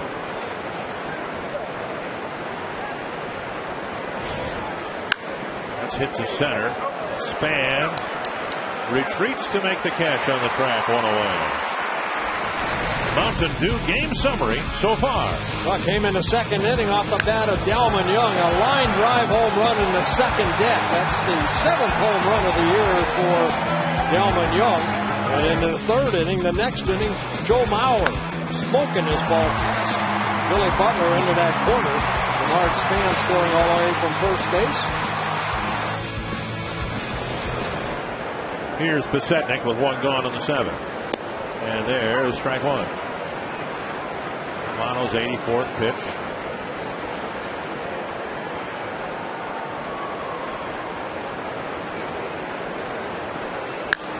Bouncer to second. Out number 2. Boy, he makes him make contact, doesn't he? Couple walks for Pavano. Both of them coming in the third inning. He has only 1 strikeout. Changing speeds extremely well, trying to work both sides of the plate, up and down the ladder, almost what Kevin Slowey did so well last night for 7 shutout innings. And it's a good Royals hitting ball club, you know, hitting .277 as a club. Here's Kendall, and here's strike 1. Kendall drove in a run with a fly ball in the third. Bounced to second and lined out in his other 2 plate appearances.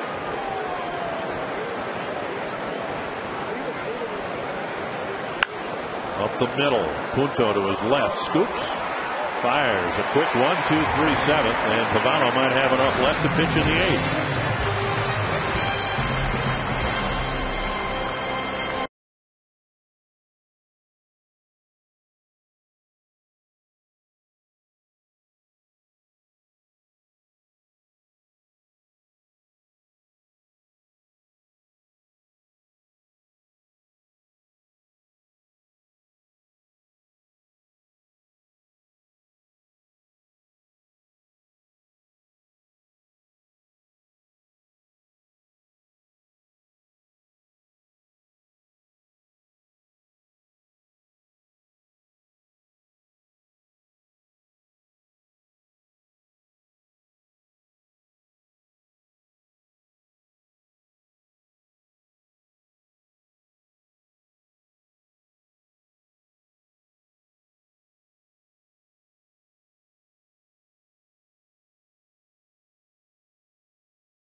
And by Quest high-speed internet. Get blazing fast speeds that won't burn up your wallet. And another invitation for you to text us who you think the Arby's value player of the game is going to be. And as we look at the updated voting, Delman Young running away with it.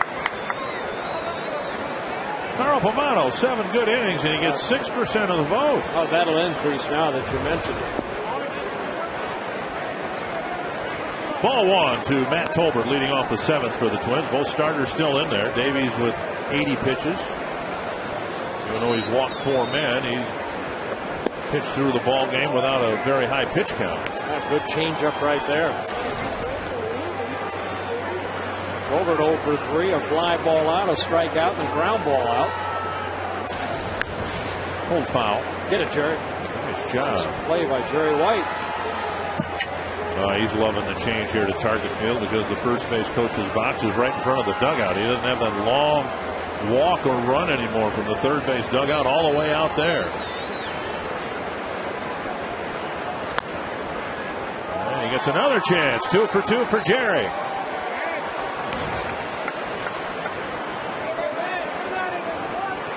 And 1 for 2 for the fans as he dropped it. 1-2 to Tolbert, trying to get aboard to start the 7th.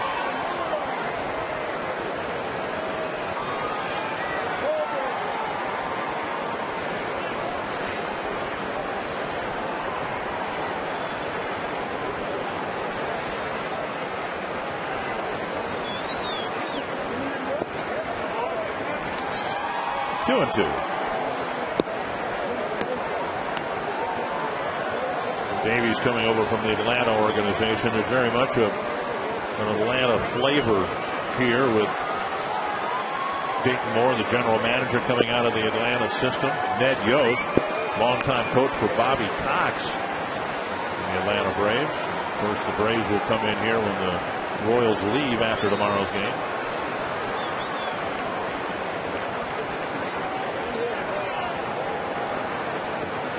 And Tolbert draws a leadoff walk here in the 7th. 5th walk issued by Kyle Davies.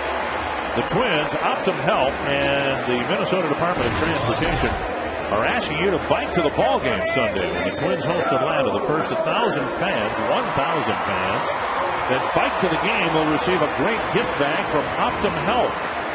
So visit twinsbaseball.com and click on Community and print out your Bike to the Ball Game certificate and get all the information on how to participate Sunday and bike to the ball game. Bowers reached all 3 times. A single, double, and walk. The double driving in a run. The second at bat. At the knees, strike 1.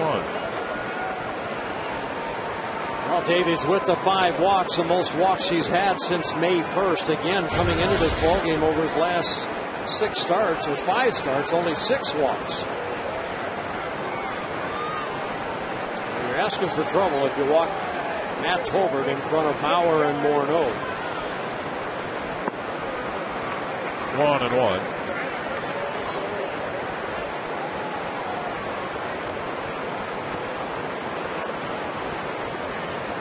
Victor Marte, who worked in last night's ball game, getting up in the Royal bullpen.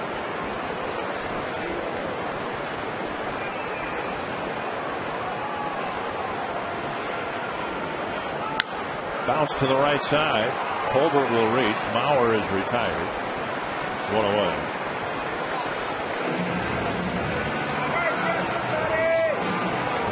Unbelievable crowd here tonight, Dick. Look at that. That's the paid crowd. Now, all the seats have been filled to the point where the Twins have sold some standing room only tickets. And then the sellout crowd along with the standing room tickets, and it's over 40,000. 27th sellout of the season. You know, and 26 consecutive. Anybody's guess. I think most schools are still in session. I know my kids still have school for another day. On a weeknight against the Kansas City Royals, even with the team in first place, might be looking at 18,000, 20,000 fans at the other ballpark, and here twice that many here at this beautiful new ballpark. Budweiser deck, everybody up there having a good time. Here's Morneau with Tolbert at second and 1 away. Lifted foul and back into the seats.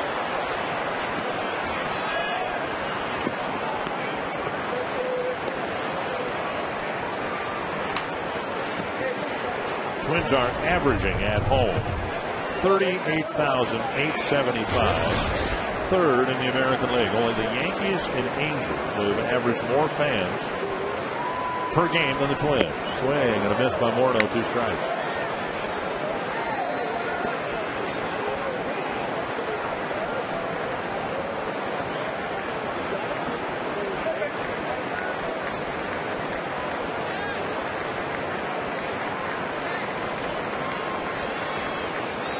Two strikes to Morneau. Sharply hit, nobody there, and Tolbert will fly around third. Morneau drives in a run as he beats the shift.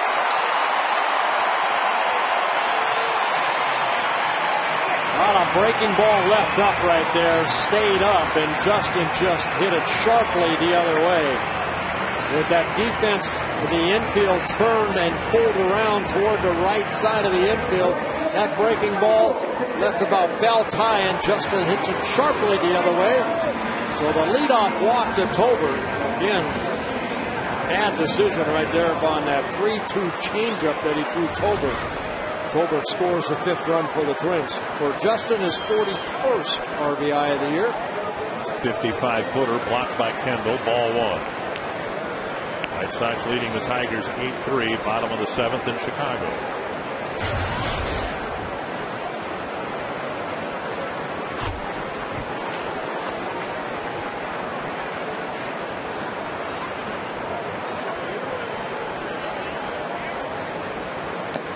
single runs for the Twins in 5 different innings now. 2-0 to Kadire.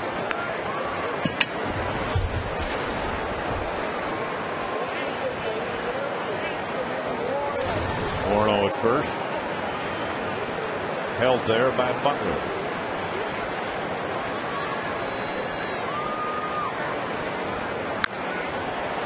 Pop up short left field. Betancourt out. Tough play. He makes a sensational running catch with his back to the infield. Boy, very nice defensive play right there by Betancourt. I don't think Pasetnik would have been able to catch up to it, but Betancourt goes back and turns around and able to make that nice catch right there, a basket catch for the second out. We were talking about the difference attendance-wise between the Metrodome and here. We've also seen, I think, better defensive plays because we're in a real ballpark here. That very likely a play that Betancourt would not have been able to make if he was staring up into an opaque ceiling. Here he was able to turn one way and then the other and look up into the darkened sky here and continue to watch the baseball. Kubel punches it foul down the left field line. And one other thought about the attendance and how it's on a night like tonight maybe double what it would have been. Throughout the long stadium process for the Twins, you kept hearing the proponents saying, if you build it, we will come. Well, somebody's got a big I told you so to hold over some of the skeptics' heads, because that's exactly what's happened. The Twins found a way to get it built, and the fans have come in fantastic numbers. 2 strikes to Kubel. High, and it's 1-2.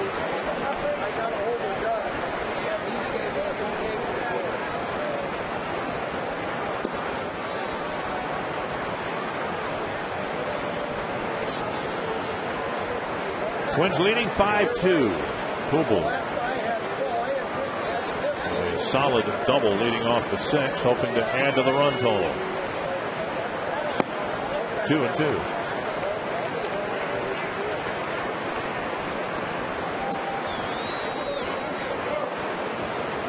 For Kyle Davies, this will be pitched 100 in the ball game. 5 walks, 1 strikeout.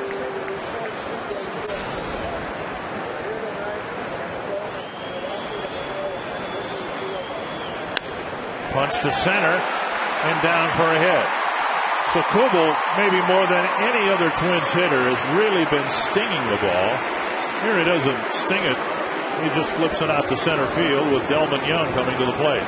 Time for the Coors Light Cold Hard Blast, and Delman Young did sting this one. They sure did. In the second inning, off of Davies, got a pitch and hit a line drive home run in the second deck here at Target Field. Delman Young, his 7th home run of the year. And Young will hit against a different Kansas City pitcher.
Autograph card. There will be plenty to do on Saturday. Silent auction will go on all day, and at 3:45, the live auction at Target Plaza will feature some outstanding Twins and sports memorabilia, and all proceeds benefit the Twins Community Fund. If you have a ticket to the evening game against Atlanta, come down early and take part in the fun of the 2010 Twins Autograph Party. Well, Victor Marte coming into the ball game. He worked a one shutout inning in last night's ball game. Threw 10 pitches, 8 for strikes.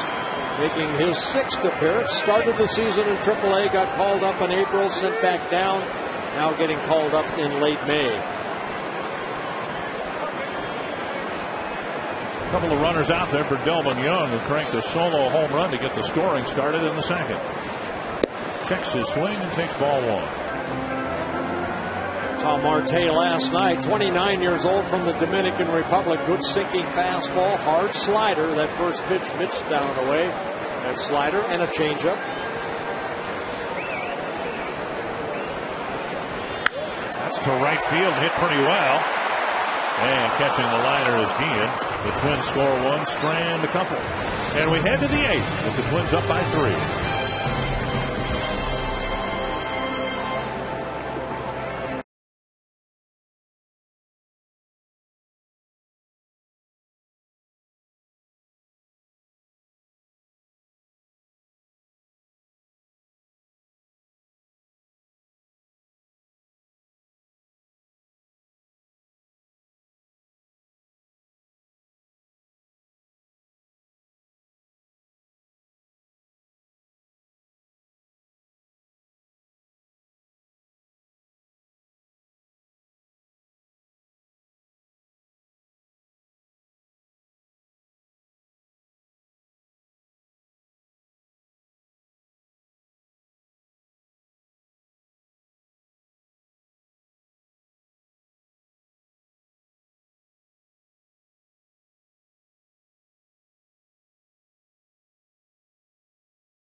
Twins in front, 5-2. You got a nice honor before the game today. Oh, I sure did. Honored by the Parkinson's Association. There's a Wally right there. Used to be an usher here, Minnesota. My wife Gail and I. Gail right there.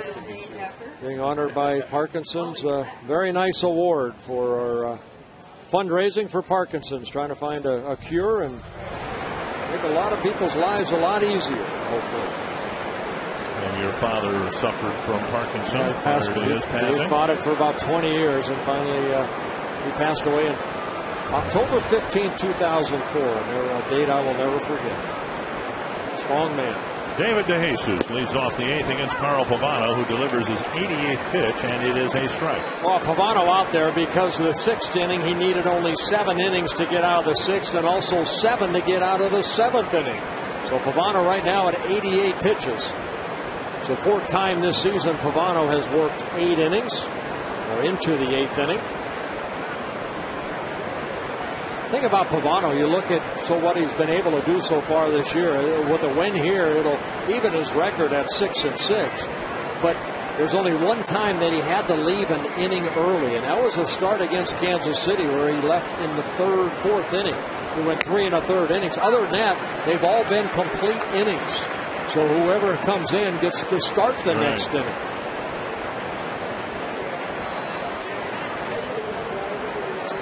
And in his 12th start, he joins Slowey and Baker in the Twins pitchers that have a dozen starts.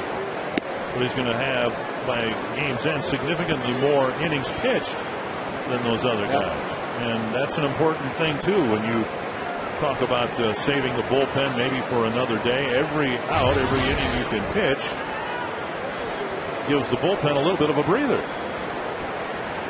1-2. Foul back. His innings so far per start, 7-6, 3 1/3. That was that outing against Kansas City here, where they scored 6 runs in the 3rd inning. Then 7, 8, 8, 7, and then 4 in that outing against Toronto. He only lasted 4 innings, and then his last 3, 8, 7, 7. He's trying to get through 8 here this evening. 1-2 to DeJesus. And a one-hopper to Punto. Perfect throw to Morneau. 1 away. Doing more on defense, brought to you by the Home Depot. Well, we go back to the 2nd inning again with Billy Butler up like a swinging bunt, and Valencia again playing. Okay, I saw Nick Punto do this on a highlight reel. I can do the same thing, and makes a great play right there. Bare hands it, has only 1 play, and able to get something on that throw to get Billy Butler at first base. And Butler, who drove in the 2nd Kansas City run way back in the 3rd inning, comes up with the bases empty and 1 out.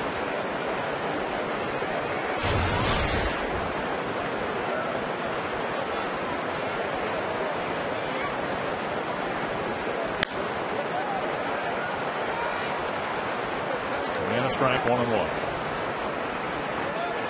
Butler fouling it deep down the right field line. Yeah, this is a big, strong kid right here. I think the Royals think, he's going to be a guy that might hit 30 home runs last year, or, 1 year. Last year hit 21 home runs. Media guide has him listed at 6'2", about 240. High fly to center. Eventually it'll come down. Stan catches it out, number 2. Pavano just sailing along here. Kevin Slowey last night went 7 innings, threw 102 pitches, and it looks like Pavano's got plenty left to at least complete the 8th here. 12 ground ball outs, 12 fly ball outs, 10 ground ball outs, and 1 strikeout for Pavano. Guerrero warmed up, ready to go. He and the hitter.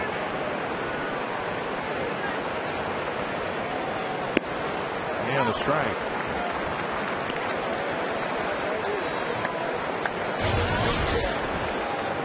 Ian singled leading off the 6th and never budged from first base.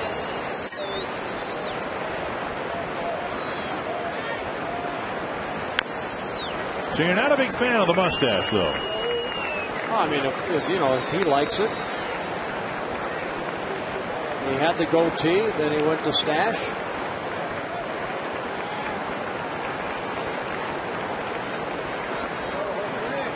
It kind of looks like somebody took the Joe Mauer sideburns they gave away a few years ago and cut them up a little bit. That's hit a long way to center field. Denard Span is chasing it, and he is out there to make the catch. A 3-up, 3-down 8th. Pavano still with less than 100 pitches thrown as he's completed 8 here tonight.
For 8, I'm Robbie Smikowski, and trust me, fans, you will not want to miss tonight's postgame show.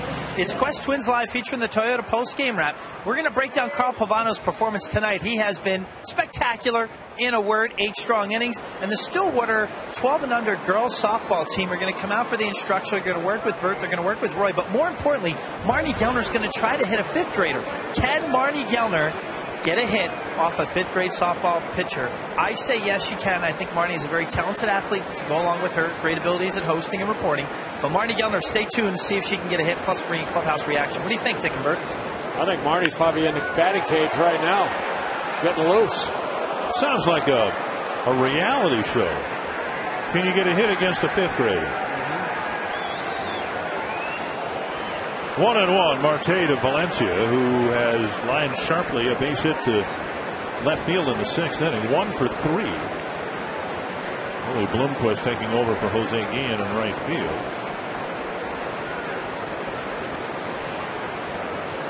Guillen made the final out of the 8th inning and has left the ballgame. Valencia, Punto, and Span facing Marte.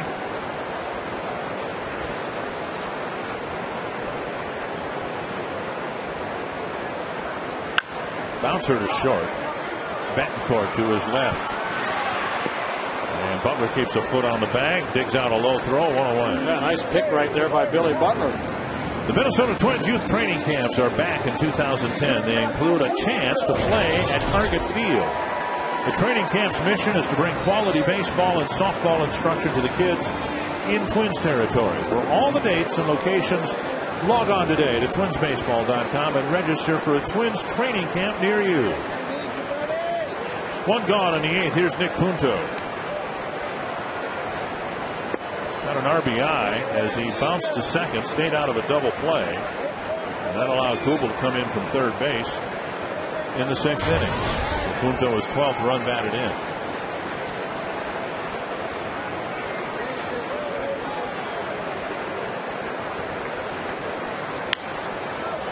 Certainly not Punto, but you look at the middle of the Twins lineup, the guys normally hitting there, and that's excluding Joe Mauer.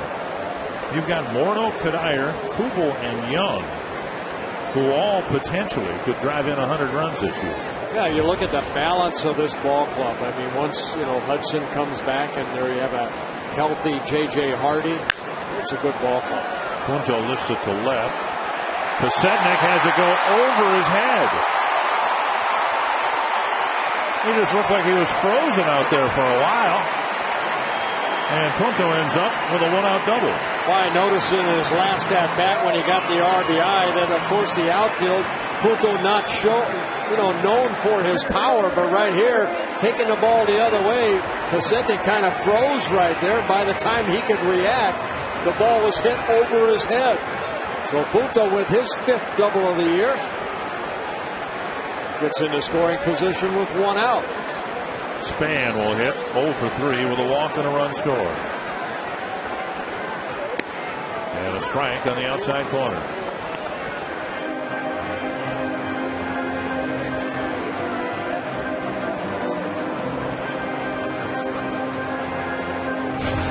Twins looking for their 20th win at home.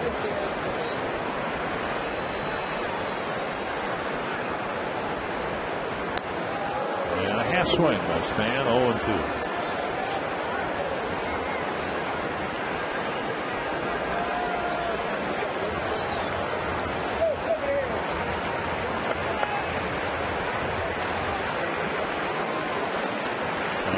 Warming up. It's a 3-run lead. It would be a save situation if the score stays 5-2. If Punto comes in, it's a 4-run lead, and it's no longer a save situation. And Span spanks a base hit to left. Punto is going to be held. And the Twins have runners at first and third with 1 away. Oh, good hitting right there by Denard Span, taking that pitch the other way. Past third baseman Cayaspo into left field. And look at the ball hit sharply right there. Pasetnik comes in hard on it. So Punto, even though as quick as he is, has chance to stay at third base. You see him the way he rounded the bag right there. Scotty Aldra held him up. So Span gets his first hit of the ball game. For the Twins, their 10th. In the 7 completed innings, the Twins have scored in 5 of them, and now they have a threat here in the 8th. Colbert at the plate. First and third, and only one out. Dusty Hughes warming up. Yeah, the only left-hander for the Royals out in that bullpen. Bob McClure out there, the pitching coach for Ned Yost.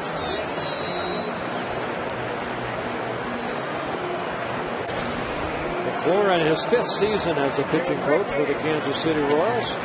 For a while there, they had a pitching coach every year. And I think every other change they made involved Guy Hansen. He would be coming back and from their minor league system to be the major league pitching coach at St. Line.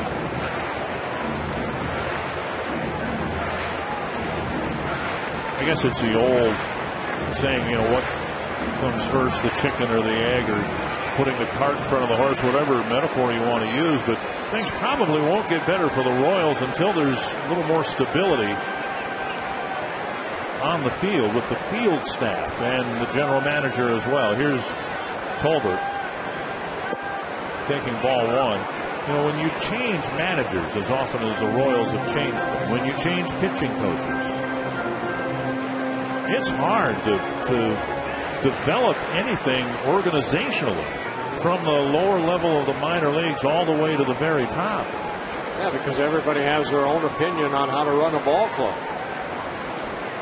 You know, I tell people that, you know, the Twins have gotten a lot of publicity here in the last decade or so when they've had good teams for being a model franchise. But in reality, I think they're to be credited more when they went through their losing years. They didn't do what the Royals have done. They kept things pretty stable, even though the team on the field was struggling.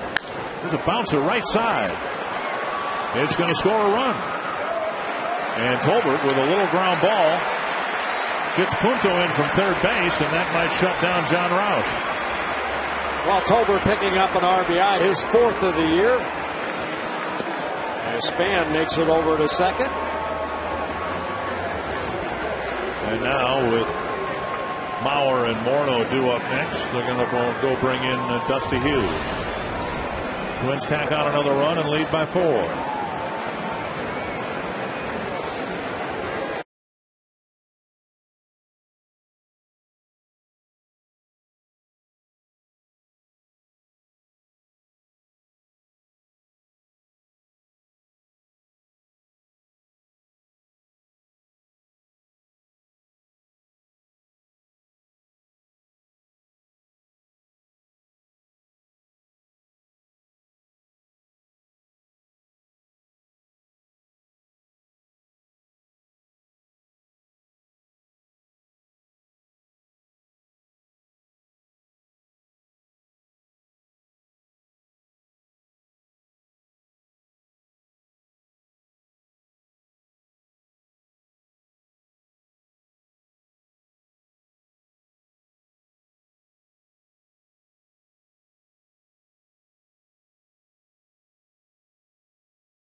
Thanks to our Jimmy John's delivery of the game provided by Carl Pavano. Carl Pavano, I tell you what, this guy's a veteran. 220 major league starts. And you know what? He'll find out early what kind of stuff he has. He struggled a little bit in that 3rd inning, but after that, put zeros on the board. Pavano, 8 innings in the ball game. Only 2 walks, only 1 strikeout. A lot of fly ball and ground ball outs. And so Dusty Hughes comes into the ball game. Looks like the Twins are going to see an awful lot of him this year. John Parrish has been hurt. And he, as you said, is the only lefty in the bullpen right now. And teams love to bring left-handed relievers in to face Mauer, Morneau, and Kubel. He worked in last night's ball game, 1 shutout inning. He had a couple strikeouts, 17 pitches, 11 for strikes. He pitched the 8th inning, did not face Joe Mauer or Justin Morneau. Breaking ball over.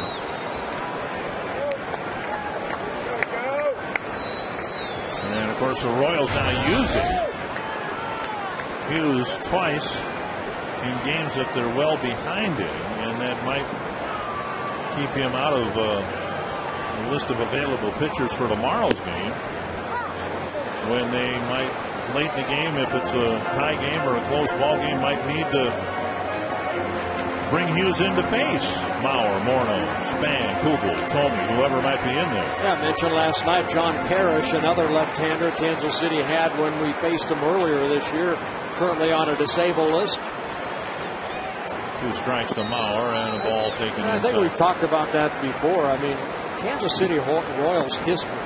Can you name a left-hander out of their bullpen that was, someone that was there for a long period of time? Steve Longoria, I think, way back when. Go way back. Yeah. 1-2. And a ground ball hit right at the second baseman. John Roush has continued to warm up. He may be asked to protect a 4-run lead.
Let's take a look at the Toyota game reset. Carl Pavano, 8 very good innings, gave up only 6 hits. Couple walks, only 1 strikeout. He threw 98 pitches. Delman Young giving him some early run support, a solo home run in the 2nd inning. Pavano gave up a couple runs in the 3rd. Twins came right back and tied it. And then a lot of ones on the board for the Twins. 6 ones in the bottom of the screen right there. But John Roush coming into the out of the bullpen in a non-save situation, making his 23rd appearance. It was Matt Guerrero last night that ended up picking up his first save of the year. Roush has 1 save against the Kansas City Royals earlier this year. There was a game a little over a week ago, and Roush was in a similar situation. Twins had a 3-run lead, and they added another run. And Roush was not brought in. Ron Mayhay was brought into a ball game, and Mayhay didn't retire any of the 3 batters he faced. Roush was brought in, and under obviously different circumstances. Here's a fly to center. Span backing over a little bit. Teospo's retired 1 away. And Roush struggled because he came into a ticklish situation. And all three of Mayhey's runners scored. Roush was able to get through it. But here, same situation, and Ron Gardenhire's handling it a little differently. Well, you want Roush to stay, effective. We have Joe Nathan up here, Roush last worked on Saturday when he picked up that save against the Oakland A's in the 4-3 win. So you want to make sure that, even though this is a non-save situation, he still gets his work in. And hopefully he can throw, 8 to 10 pitches, get out of this inning, and still be available for tomorrow. Bouncer up the middle. It hits the mound and bounds to Punto. Quick release. Great pick at first by Morneau. And out number 2. Well, we saw Billy Butler make a very nice play in the 7th inning. And right here, Justin Morneau showing off that Gold Glove type caliber of a glove as Nick Punto short hops him. And Justin gets him out for the second out. So Roush only using 4 pitches so far to get 2 outs. Mitch Meyer. It would appear the White Sox are going to beat Detroit. They're leading 15-3 in the 9th inning. Well, I hope they hold on to that.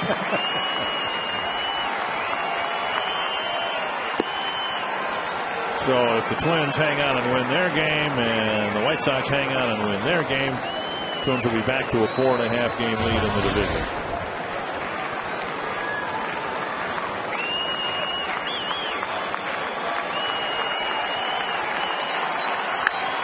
Lifted, foul, chased by Valencia and Punto, and they both come up a couple steps short. We saw Nick Punto make that play last night. That ball went a little bit further out there.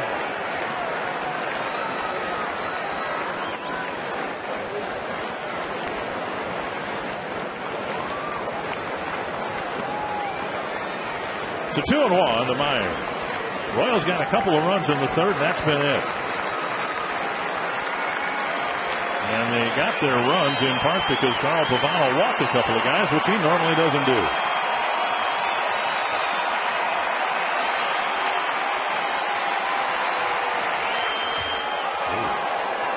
Roush left the pitch up, and Meyer fouled it straight back.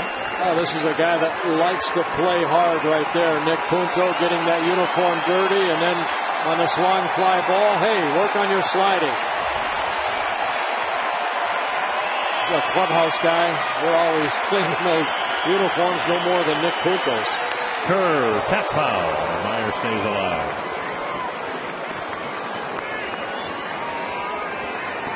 See, Punto would have liked playing at the old Met because they had that clay like dirt. I mean, you could be just head to toe. Just be a dirt ball. And you mean that in a good way? Yes, I do. Just off the plate. Roush thought he hit the corner. I think he wanted it to be a strike. Let's take a look at it. Roush with the curveball, just a little outside.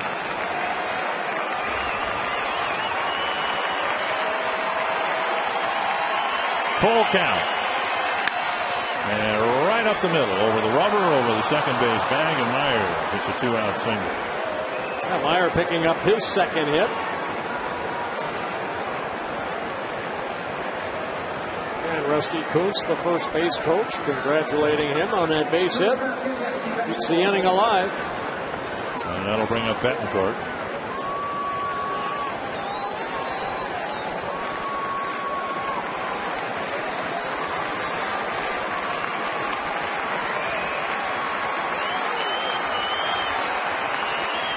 Runner goes. Twins don't care. Backhanded by Punto.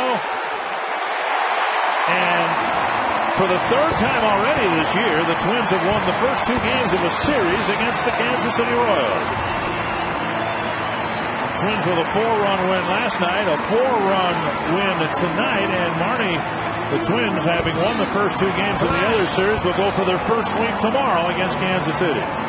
Well, let's try to nail that one down, Dick. In the meantime, on our Quest Twins Live postgame show, Royce Malley will join me and look at that strong 8 innings from